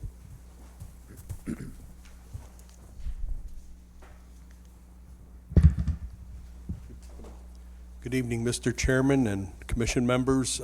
My name is Kevin Gilligan. I'm a senior attorney with the law firm of Costello, Cooney & Fearon on Plum Street here in Syracuse. I'm here tonight on behalf of and representing St. Joseph's Health Center. I'm also joined tonight by Chris Day, Martin Rainbow and Keegan Boland, all from the facilities department at the hospital. Mr. Vince Petrick is right beside me. He is our Appel Osborne Fellow who's been in charge of our PID for many years now and revisions to it. Tim Dunn from Hayner Hoyt. He has got all of the information on the actual garage that we're going to be proposing.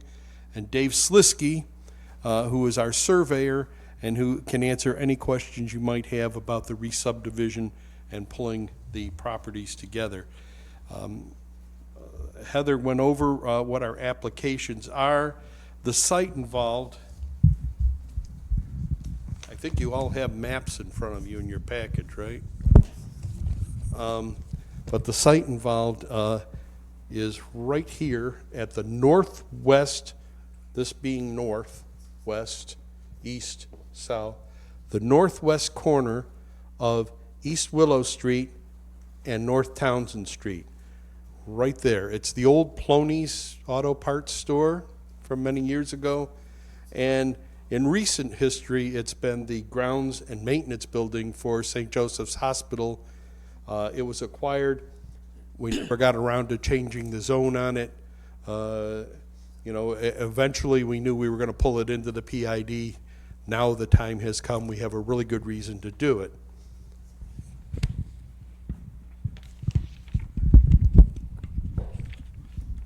Now, if I can just do this without dropping everything. Okay.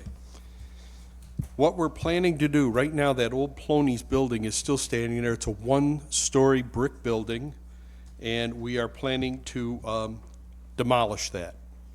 We remove it entirely. The building is currently used, as I said, by our Buildings and Grounds Department. Let's see, we're proposing on this side of that block that we just described, on this side of the block, a 31,232 square foot employee parking garage. We've long been asked to provide more employee parking. We've long been asked to provide it in the form of a garage rather than surface parking, and the hospital is responding accordingly. In order to accomplish building the garage, we are advancing the applications to number one, to change the zoning on that corner parcel to go into the PID. We are applying to amend the PID to include that parcel.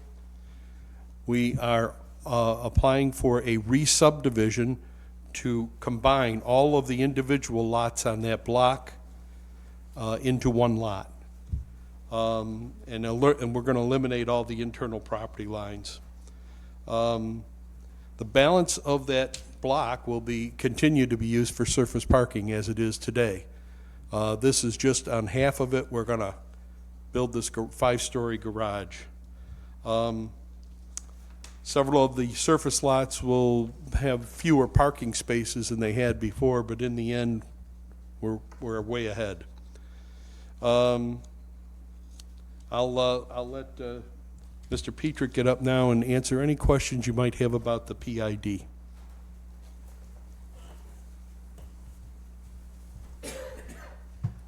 Good evening. I'm Vince Petrick with Appel Osborne, 102 West Division Street.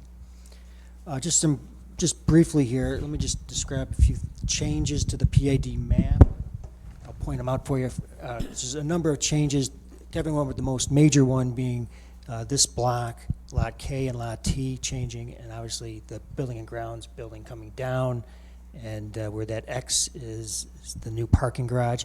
The only other change affecting the PID map is a small guard shack used to be located on Lot A, which is was no longer used, and it's been since demolished, so we're updating the PID to reflect that in the numbers. So if you look at this map dates back to 1990 when it was first adopted for the PID, and so it's been updated many times over the years. Again, summarized here in the bottom with the 2019 updates.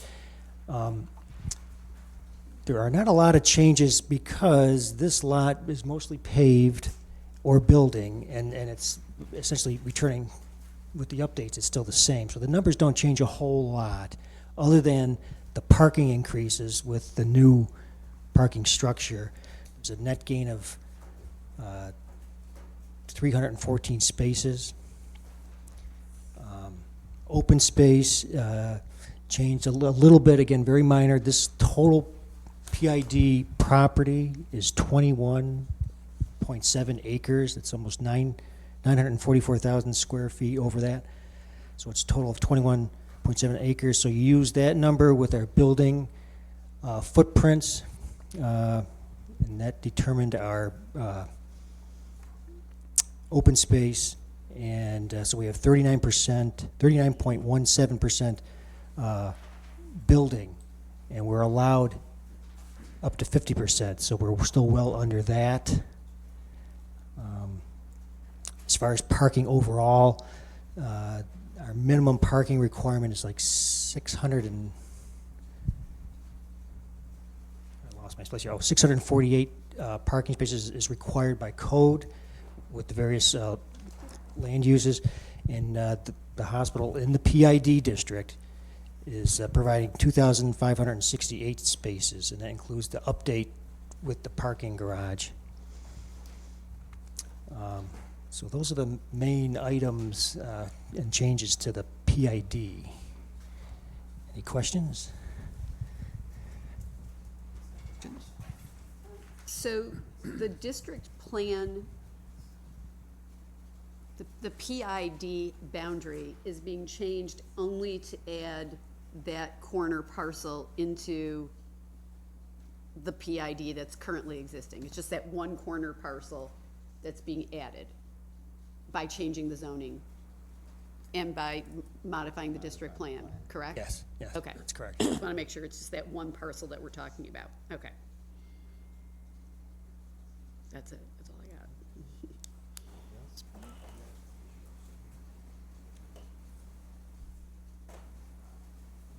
Secondly, I'd like to have Mr. Dave Slisky, our surveyor, come up, and he has prepared the re-subdivision plan, and he's got the drawing, and he can answer any of your questions on how we're combining that lot and putting it all into one lot.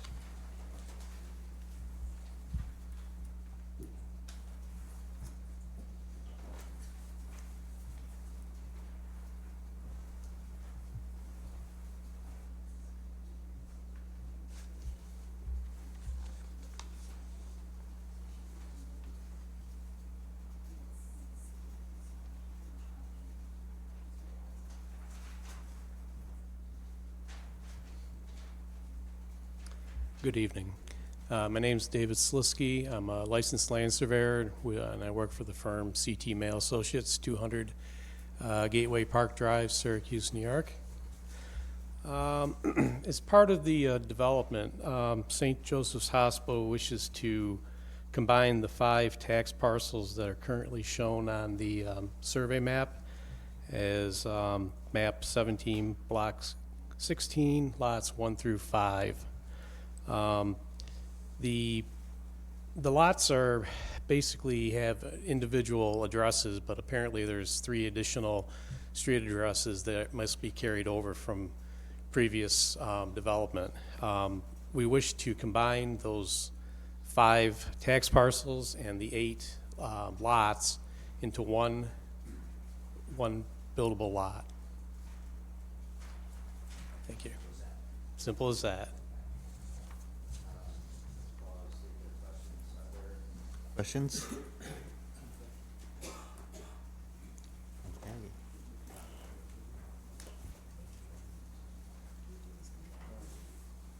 Vince and Dave have been working on all of these hospital projects 20-plus years. So anything we've done, they've done it, and they know the hospital and its footprint and all of the movements and changes by heart. We deal only with them. Now, if I could, I'd like to introduce Mr. Tim Dunn. He's with Hayner Hoyt, and he would be able to present and answer any questions regarding the site plan application.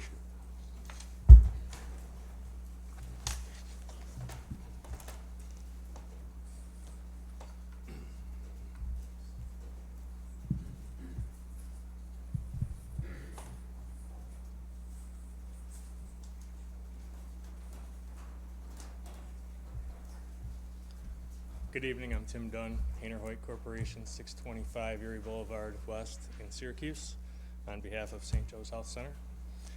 And I want to start, will kind of walk through the drawings a little. I'll try to refer back to your package a little bit. We have two drawings. The C201 is our grading plan, and you also have a 002, which is an existing conditions plan, which will show the existing building adjacent to Townsend that is slated for demolition for this project.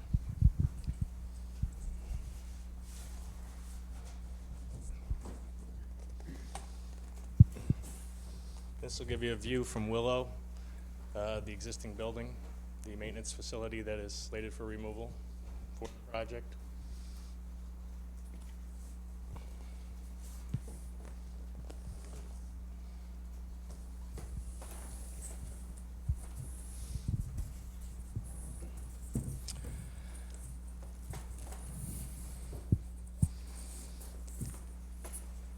This utility plan, as well as the last grading plan, kind of show an overall footprint of the space, how we will restore the existing parking area up on Hickory, where this will need to be disturbed for the construction.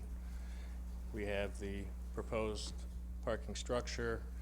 We have existing electric available off of Hickory. We have existing water service we would tie into.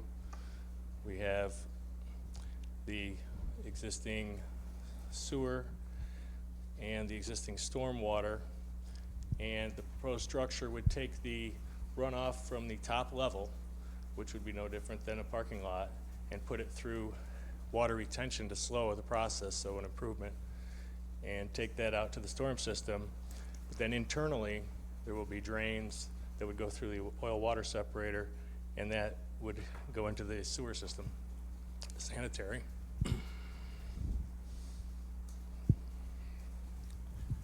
Control the discharge at that point so that it's being discharged into the city system at an approved rate. Then we have some exterior elevations of the building.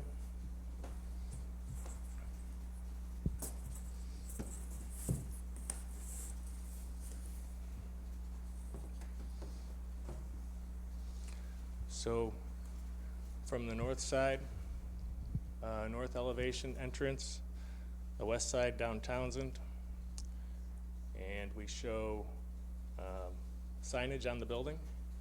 We show a 15 by 6 backlit, internally lit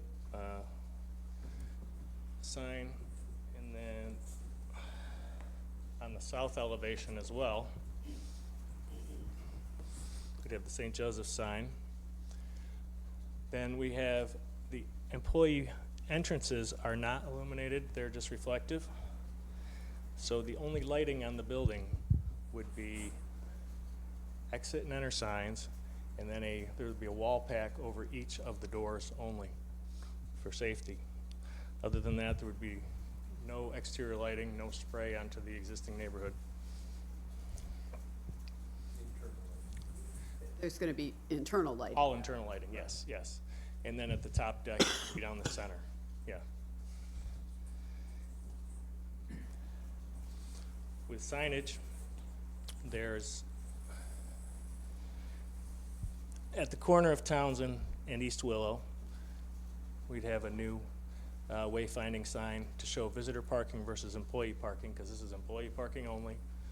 And then as well, there's an existing sign across the street already pointing north up Townsend, showing the hospital, the nursing center, the existing visitor parking, what have you. So it would complement it to help flow traffic up Townsend. Within the hospital's standard sign package, there would not be varying from what they've done in the past.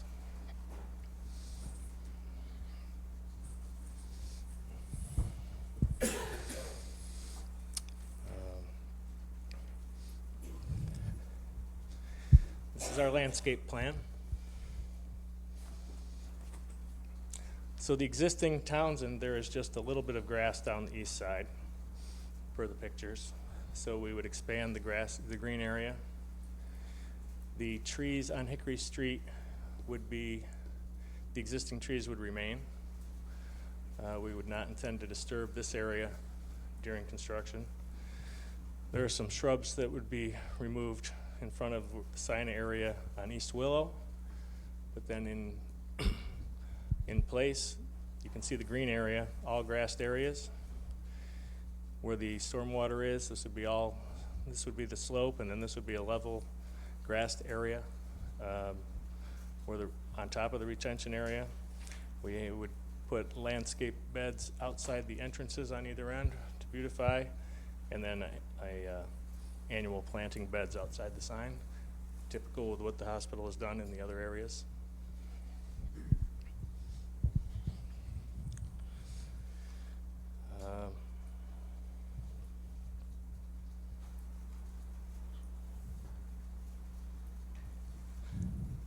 I think I've covered all of the modifications to the site. Do you have any questions? Given the nature of your workforce, this facility would be open 24 hours a day, correct? Given your different shifts? Yes. Thank you. Additional questions? Just on the new sign, you talked about the new ground sign. Is that, the dimensions of that are is that the 71.5 square foot sign? It is a 10 foot by 6. By 7 foot, 11 inches by 2 feet wide. The widest point is 7'11". So this is the same exact dimension as the one that's across the corner on Townsend now. It's the same exact prototype sign. As a matter of fact, there's probably 10 of those all through the campus that have been erected over the years. This one actually is going to fit right on our own property. Lots of times we've asked for encroachments and put those at the corners and such, but this one's going to fit right on our own property. But it'll say something different, but it'll look just like all the other signs that we have up there. Right. And just thinking out loud, so forgive me just for a second. So for staff, I know that there was a staff note about the new signs, if you take the 2 new signs for the garage itself and then the ground sign. The project plan review is not a public hearing at this time. It's at your discretion to have one on that, but signage would be, if it's excuse me, if it's above and beyond any of the restrictions set forth in the ordinance, it would have to be a waiver, and that could come to me unless I deferred it to the commission. But at this time, we're not looking at the specifics at this time. Understood. Understood, I'm sorry. Okay, thank you. Thank you. Thank you. Further questions, either of the applicant or staff? I have questions about parking, so I don't know who wants to, parking numbers. Numbers. Could be Vince or Tim. I think it's probably Okay, Vince though. all right, He's our numbers guy. okay. So my first question is that, I know there's a building on the site. Is there parking, on-site parking within the footprint of the garage? Yeah, some of the parking gets displaced because of the building, but So how many spaces are there right now? Sure, take your time.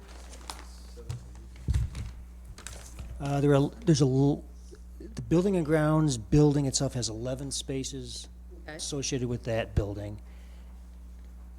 And Lot T, which is the one that gets changed the most, has 58, and I think it loses like 36 spaces. So 36 spaces fall within the footprint of the, Yes. okay, so And then Lot K loses, I think, 2 spaces. 47, 49 spaces in that area right now. Yes. And you're adding, what is the capacity of the And garage? the new garage, how many spaces the new? 14, Steve is saying? Yeah. Because I think that it's, the net gain is 314, so if we work our math backwards, that will, It says, you see 391? 391, so there's an addition, okay. So basically, we're going from 47 some odd spaces in that footprint to plus 300, plus 350, almost 400. So my question then is, in terms of the environmental review form that was submitted, there's really no analysis or conclusions about the impact of all of those additional cars in that location on air quality issues. And if we're also talking this being an employee garage, that relates to shift changes. So I would also have questions about impact on the street system in terms of traffic and circulation. And again, I don't see that in terms of the environmental assessment. So that's under new business. The details of the parking garage are under new business, but those are things that I would like to have a sense of, and I don't see them in the package that's submitted. And in addition to that, I think the last presenter mentioned in terms of site treatment, when this is all done, there's gonna be lawn all over the place, but what's the grade behind the parking garage between that and the upper level, and can it reasonably sustain lawn? It seems pretty darn steep. The grades are challenging, but I mean, I'm thinking nobody's back there with a mower, so I'm just wondering what, it just seems relatively steep, and I admit, I'm looking at a grading plan, and I'm blowing it up as much as I can, but I'm not doing math to figure out the grade.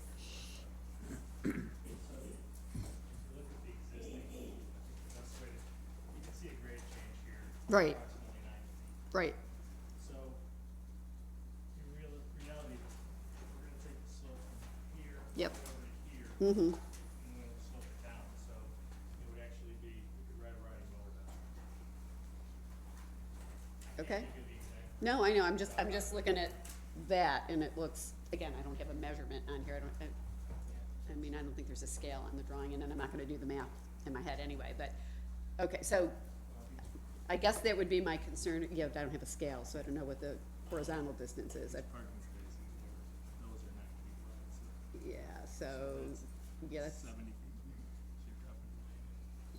So you're dropping it's pretty steep to me, but, I mean, I'm just thinking, it's an urban condition, it's gonna be behind a garage, it's going to be in the shadow of that garage, so what's really gonna grow there? I mean, it's behind the building, so it's gonna be in shadow most of the time. It's on the building's on the south side of the block, right? So this is the north side, right? This is the street? Townsend goes north. This is Townsend. Yeah, so Townsend heads north. So there'll be a little bit of shadow, and, yeah. So this is the piece I'm thinking about, and then up there as well, so, both of those. But anyway, that's the fourth application, right? For this, and that's really under our new business, but those are concerns that I would have in terms of what are the likely impacts, again, on air quality and on traffic, and then the design question was just something that came up because of the proposal. Okay, Mr. Martin Rainbow, he's the director of our facilities department. Okay. He thought he had some information that might help with Okay. that analysis. Okay. Hi, good evening, Marty Rainbow, Director of Facilities. I thought I'd maybe give a little, the reason why we need to build this parking garage. We have a parking garage right now that holds, it's 412 cars. Our structural engineers have deemed this building to be not structurally sound, so we're working with the city every year. We've been dumping thousands and thousands of dollars in this building. We're planning on, in the future, 3 to 4, somewhere in that range, that parking garage will be coming down. So we're building this in preparation for those cars that are currently in that parking garage. parking garage. From, right, it's 19. That serves employees only, or employees plus guests, visitors? It's a combination. We're gonna actually, and so is our current MOC, the newer parking garage, that's a combination of both as well. The plan is to create the existing MOC parking garage, all visitors and patients, and then we'll create all staff parking into this parking garage. It is a little bit further away, but that is the plan. So when we talk about why we're adding this parking garage, it's in the traffic study, it's dumping onto the same street and same pattern as the existing parking garage. I'm not questioning the need. My concern was that right now in that specific location, you only have X number of spaces. We're gonna multiply that quite a bit. And even though you might be getting rid of the other garage in the future, you're not now. So the thought is if the two garages you have right now are working at capacity, and wherever everybody else is parking is now gonna be directed here as an employee to park, there's just gonna be an increased number of cars in that one location, even if you take a garage down in the future. So again, my concern is in this time frame, the current time frame when this will be taking place, the project will be implemented, is again, what are the added number of cars in this location? And even if that goes down, I mean, like, yay, if that goes down later on because you're gonna take down a garage, it just seems that we have to sign off on the environmental assessment when we act on that. And I just wanna make sure that if we said no impact, then there is, if we issue a negative declaration, that's really true. So I just think I would need, as a voting member here, just a little more information about that. So. Just so that you know, we do not anticipate a large new influx of employees. We are going to be moving them from one part of the campus to another. And frankly, as an employee, you can imagine how happy they're going to be undercover during the winter as opposed to out in the surface lots. They can go home at night instead of going down and brushing off the cars and doing all the things we do. Again, I'm not opposed to the project. I just want to be able to say that if we're really going to say there is no impact on air quality or there's no impact on traffic, that's in the documents we looked at, and I just didn't see it. Yep, okay, and that's it. I guess we have no other things that we want to produce. Unless anybody has any questions, we are done. Okay. Are we good up here with questions for the moment? Yes. Okay. Great. Thank you very much. So for the three related items that are officially hearings, let me pause to see if there are individuals who would like to speak in favor of any one of those three applications. Anyone in favor, please come forward to the podium to provide comments. Anyone wishing to speak in opposition to the application, any one of the three applications, please come forward. We have no additional speakers here, so I think we're at liberty to close these three hearings. This is typically where we pause, not for intermission, but we have more business to take care of tonight, but we will return to the applications for which we held public hearings this evening and close the hearings to see if there is consensus on action on each of those instances, either for or against. So give us just a moment here, and we'll start at the top of our list.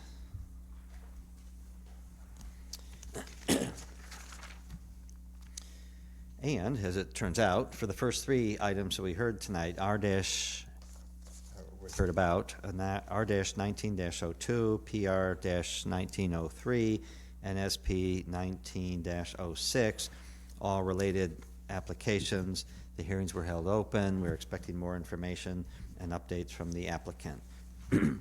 That brings us to the special permit on Park Street, SP-19-04, for a light-duty motor vehicle repair operation. We had a presentation. We had no speakers on that one. Is there a motion on this item? Move to approve with a negative declaration.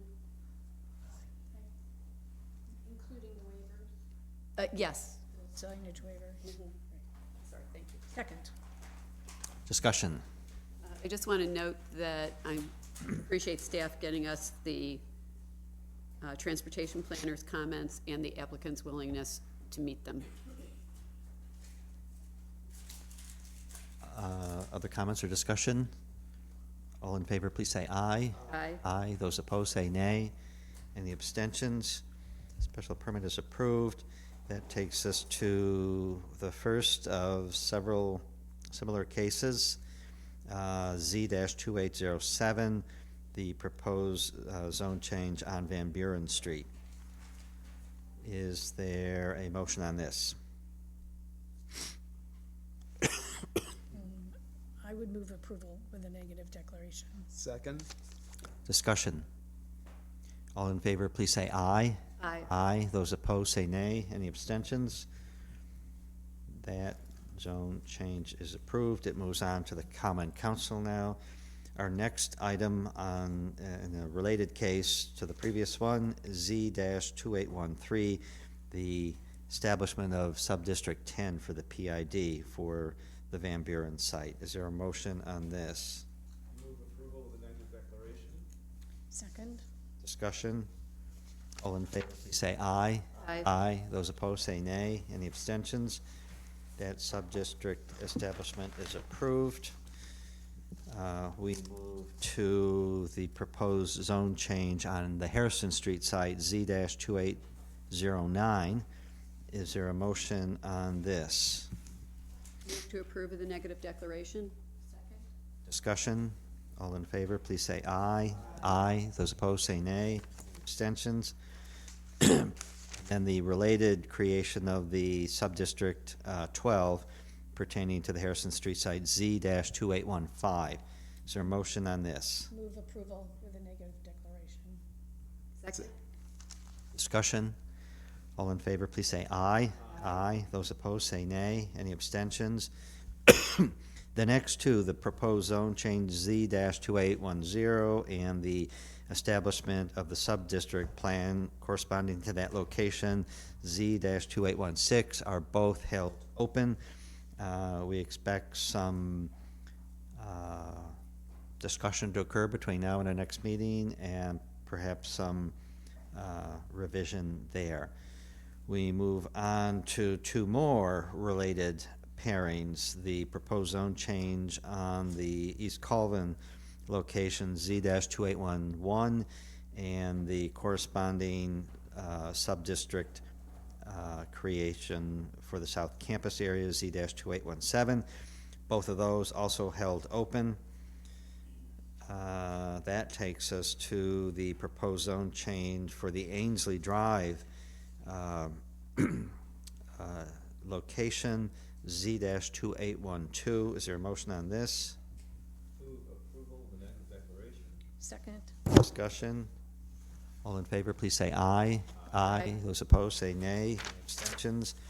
Zone change is approved for that location.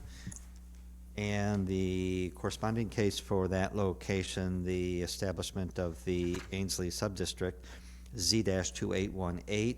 Is there a motion on this? Move to approve with a negative declaration. Second? Discussion? All in favor, please say aye. Aye. Aye. Those opposed, say nay. Any abstentions? The subdistrict, excuse me, is approved for that location. Next is the PID amendment for the University Place location, Z-2796M1. Is there a motion on this? Move to approve with a negative declaration. Discussion? All in favor, please say aye. Aye. Those opposed, say nay. Any abstentions? The district plan is amended for that location, that sub-district. We are now looking at the special permit modification for the Westcott Street location and restaurant, SP-07-12M2. Is there a motion on this? Could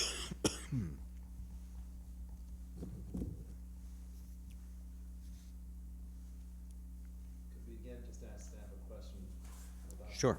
About the measurement of the signs, how the sign size is calculated.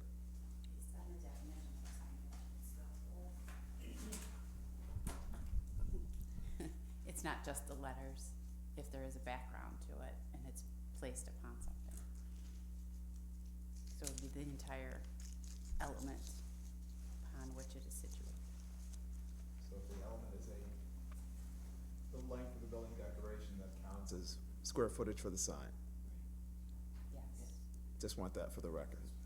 Unless it's within a border or individual letters just placed on the building. And that's not the case? It's not just individual letters placed on the building? Oh, I No, thought. it's the band that's supporting it. That's part of the calculation, correct? Yes. But the band is not integral to the building, it's being put up just for the letters? That's why. Ah, I didn't know that, okay.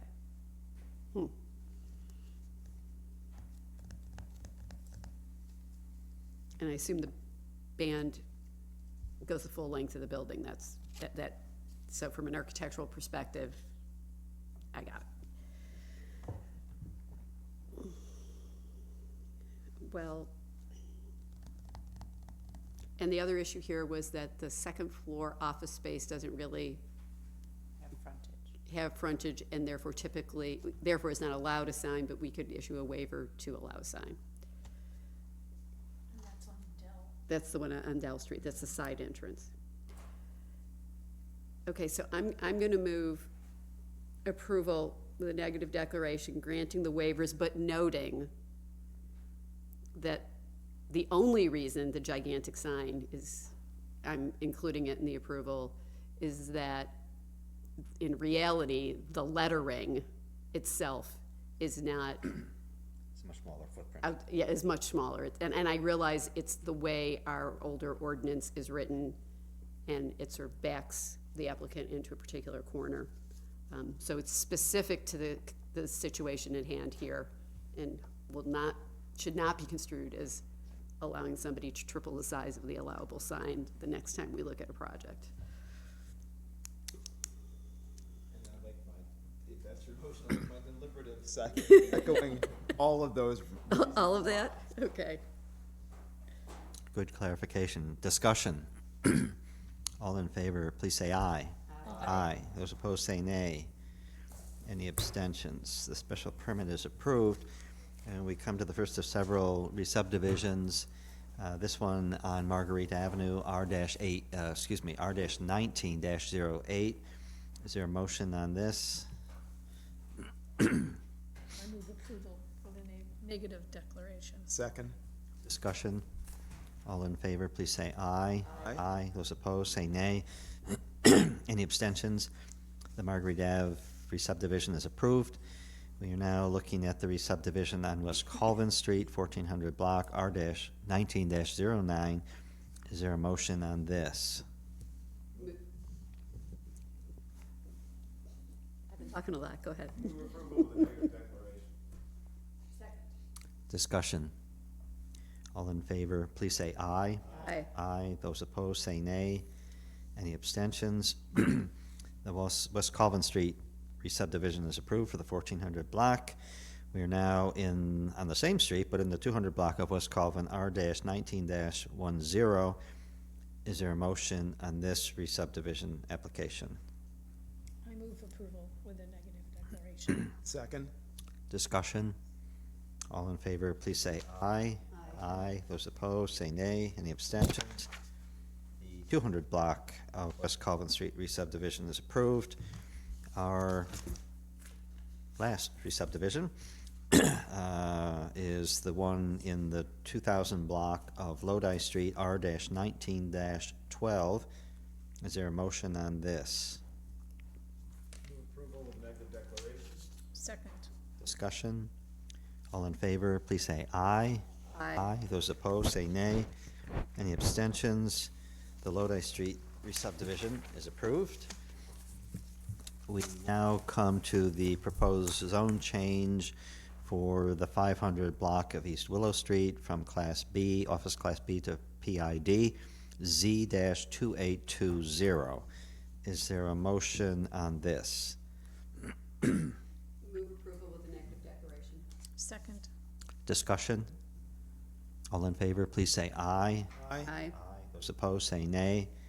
Any abstentions? Zone change is approved. It moves on to the Common Council. Our next application is the re-subdivision for the same location. Well, the location specified. I'm not going to read all those addresses. R-19-13, combining 8 into 1 new lot. Is there a motion on this? I move approval with a negative declaration. Second. Discussion. All in favor, please say aye. Aye. Aye. Those opposed, say nay. Any abstentions? That re-subdivision is approved. The last of our hearings for tonight is the PID amendment Z-2821 for the same addresses as noted in the previous case. Is there a motion on this? Move approval with a negative declaration. Second. Discussion? All in favor, please say aye. Aye. Aye. Those opposed, say nay. Any abstentions? That amendment is approved. That takes us through all of the public hearings for this evening that we are able to act upon. We now move to new business. The first of which is project plan review for one of the projects we just addressed by way of the PID amendment and the re-subdivision and the zone change, Z-2822, project plan review. And as we had talked earlier, there were comments in the discussion with the applicant, comments regarding a request for additional information relative to air quality, traffic impact, and so forth, for the new project before rendering a determination, secret determination. Further discussion on this as we move into these new business items. I have a question about,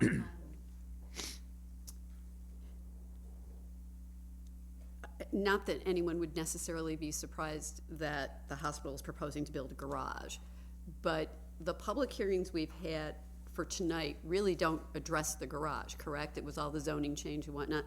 So I guess I have the question about whether or not there should be a public hearing so people can come in to speak specifically to the garage project. I mean, we've done this for other kinds of projects of this scale.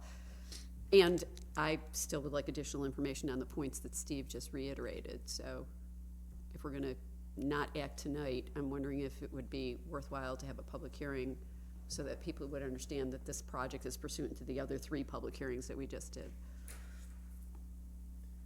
This would be the commission's prerogative, correct? If it wished to initiate a hearing for this particular item? I agree with that. I think I'm hearing consensus that the commission would prefer to move this to our docket for our next meeting with a public hearing. So, no. I would recommend making a motion on that, just for formality's sake. Good point. I agree. We should be more formal about this. So I would ask if a member of the commission would so move. I so move. Second. Any discussion on that motion? All in favor, please say aye. Aye. Aye. Those opposed, say nay. Any abstentions? So this is approved for a public hearing.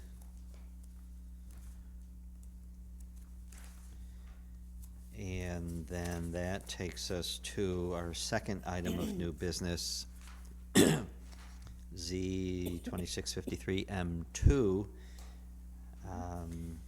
So this is a project plan review for new construction to construct an addition to Link Hall. You previously this evening approved the district plan amendment, which was number 15Z2796M1. This was an amendment to Subdistrict 3. Until the Common Council approves that, this would be conditioned on that. So it's up to you if you want to render a decision. Would our legal counsel recommend the commission act this evening in anticipation of council action or conditioned on a specific council action outcome? Or are we better off holding off action on this until we hear the outcome of the council action on what we recommended to them earlier this evening and then take up this item. That is at your discretion, but you can act tonight with making sure that any motion you make is conditioned on approval by the council. Sense of the body of I'd be moving forward, yeah. So we can do that. Before I ask for any motion, while the applicant is still here, if there are questions, this should be a good time to ask them. She alluded to this project in one of her earlier presentations and referenced the site, some of the difficulty with that particular sub-district, indicated square footage, what the addition would be. I think two-story addition, 6,000 something square feet. So we have a sense of that. If we need more information, we have the source available here tonight for that. If not, is there a motion for this? I would move approval with the negative declaration. Second. Discussion? I'd just like to point out that I view this differently than the previous application in that this, in terms of a public hearing, in that the property is wholly contained within a property owned by the applicant, whereas the previous one was actually abutting public streets and property that they don't own. So I don't see the need for a public hearing here because the likely impact on the community is so much less. Thank you for that distinction. We had a first and a second. Yes. Further discussion? If not, all in favor, please say aye. Aye. Aye. Those opposed, say nay. Any abstentions? That plan review is approved. Taking us to our last item of new business, but not all of our business, which is the site plan review for the South Salina Street antenna project. Oh, Heather, I'm taking over your Oh, please do. SR-19-03, and now I'll hand off.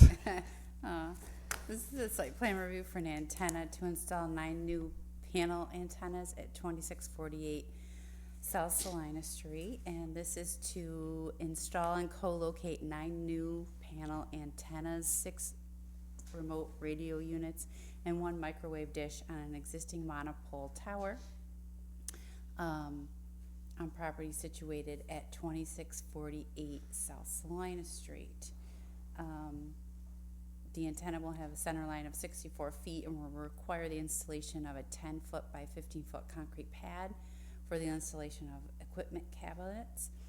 And the array will consist of 3 sectors, which will have 3 panel antennas, a microwave dish, 2 RRUs, lots of technical degree information here, beta at 150 degrees with 3 panel antennas and 2 RRUs, and gamma at 270 Oh, now you're degrees just showing with 3 off. panel antennas and 2 RRUs. So, Easy for you to say. So there's no photographs. I find that difficult to review this without any photographs. And usually for this stuff, we get photo simulations of what the changes will be when it's an existing situation. Oh, Jeff, I see you looking. I hope they're not in here and I missed them, but I looked. No. Okay. Okay, good. I'm just saying if I might have something in the file that I did not. There's just the one, and the one, there it is on the drawing, that air photo, and then I didn't see anything else, so. You've got, sheet C101. Yeah, but if it's an existing, it seems like we should have an existing conditions photo, and then we could compare it to the drawing, or typically, again, we usually get a photo simulation. I believe Yeah. Mr. Kerwin from Barclay Damon is here this evening, and if he wishes to come forward and speak to that, he can give you some more information.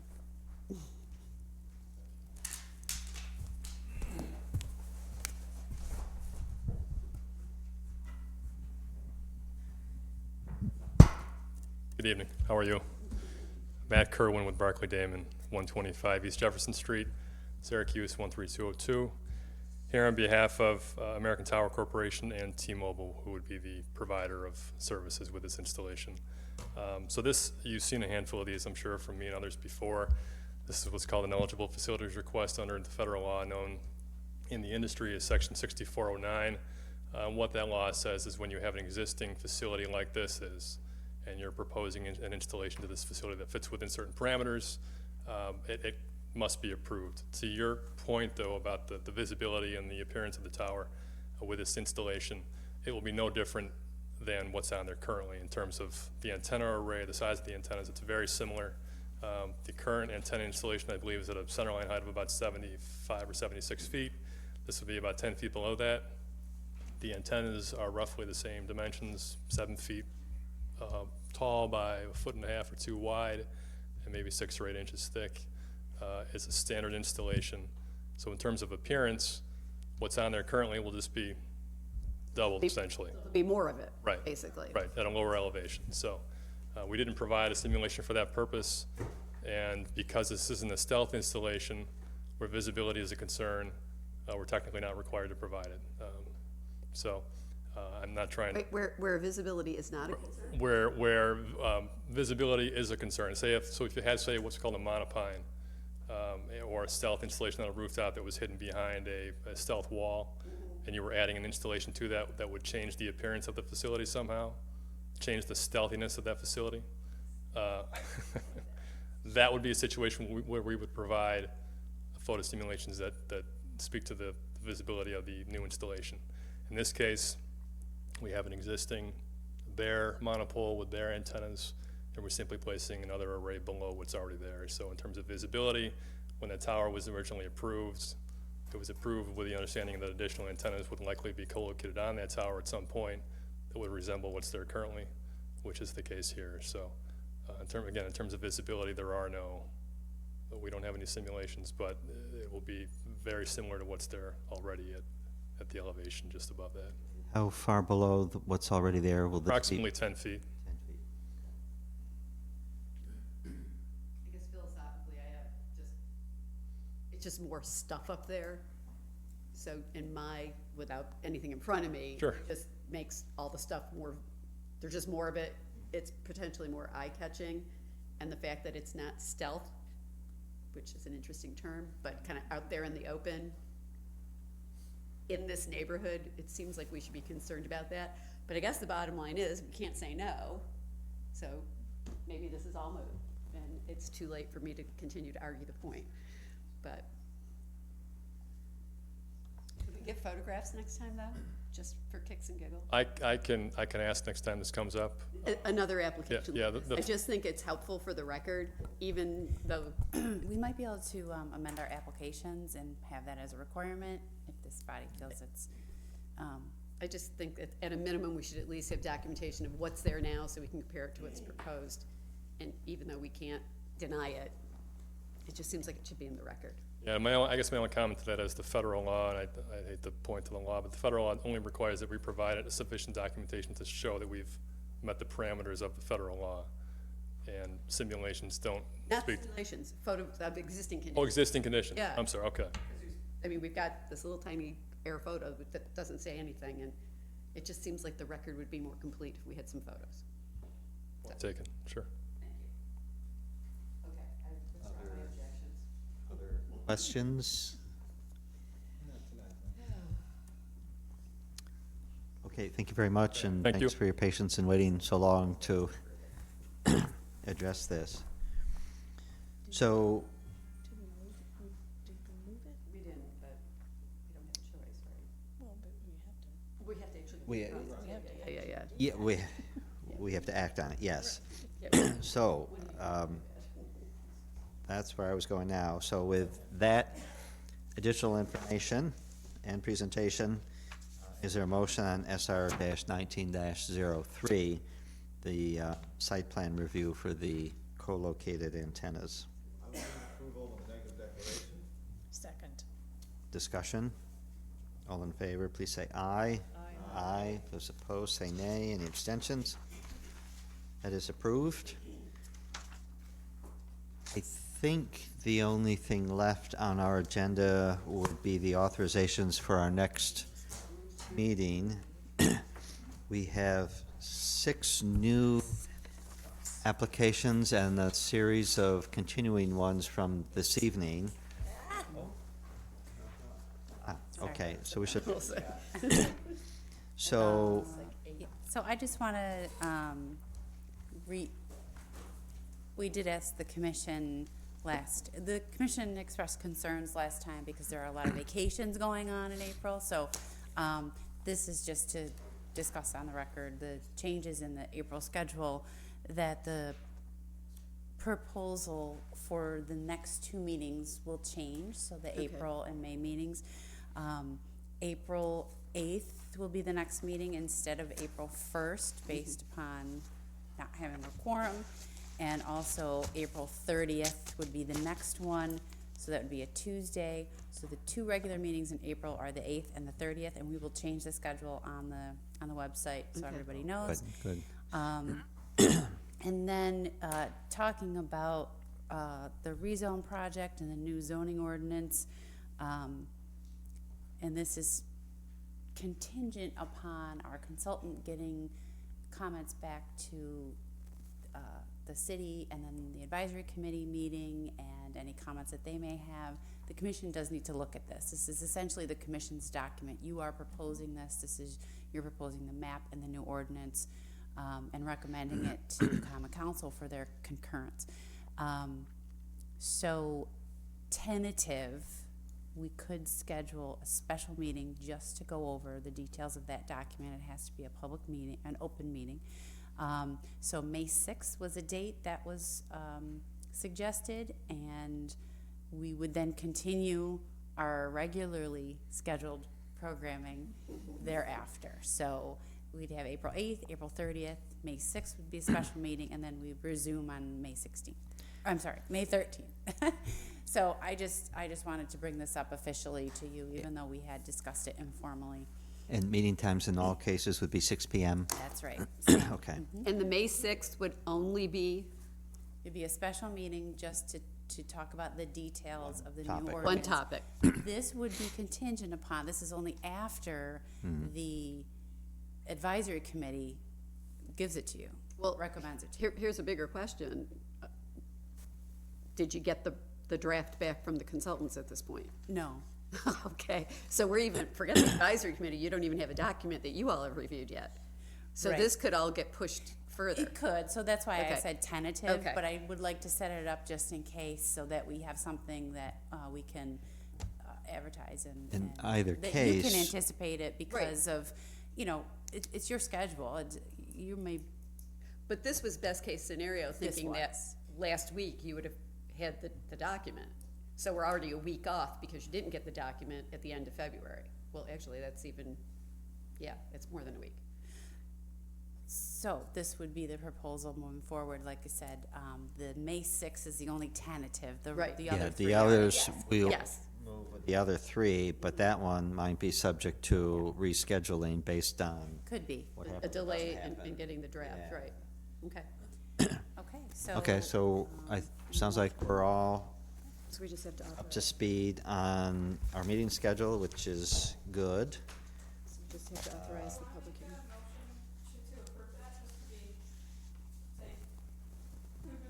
For the amended meeting schedule, yes, will someone move this amended schedule for the next 2 months? So moved. Second. Discussion, all in favor of adopting this schedule, please say aye. Aye. Aye, those opposed, say nay. Any abstentions? Knowing, of course, that May 6th is the one that's really up in the air. So with that, I think we are now down to just the authorization of public hearings for the April 8th meeting that we just adopted. And we have the 6 new ones and everything that's held open from this evening. Anything else to add to that list? No, I just wanted to remind you all, even though with our best case scenarios of rescheduling, Rebecca will not be here on the 8th, so we can't need get you sick. 3 for sure. No sick days allowed, okay. Good reminder. Thank you. So is there a motion to authorize the hearings for April 8th? So moved. Second. Discussion? All in favor, please say aye. Aye. Those opposed, say nay. Any abstentions? We've taken care of the authorizations. Is there any other business to come before us tonight? If not, is there a motion to adjourn? So moved. Second? Second. Discussion? All in favor of adjourning, say aye. Aye. Those opposed, say nay. We are adjourned at 7:35. It doesn't seem like we've been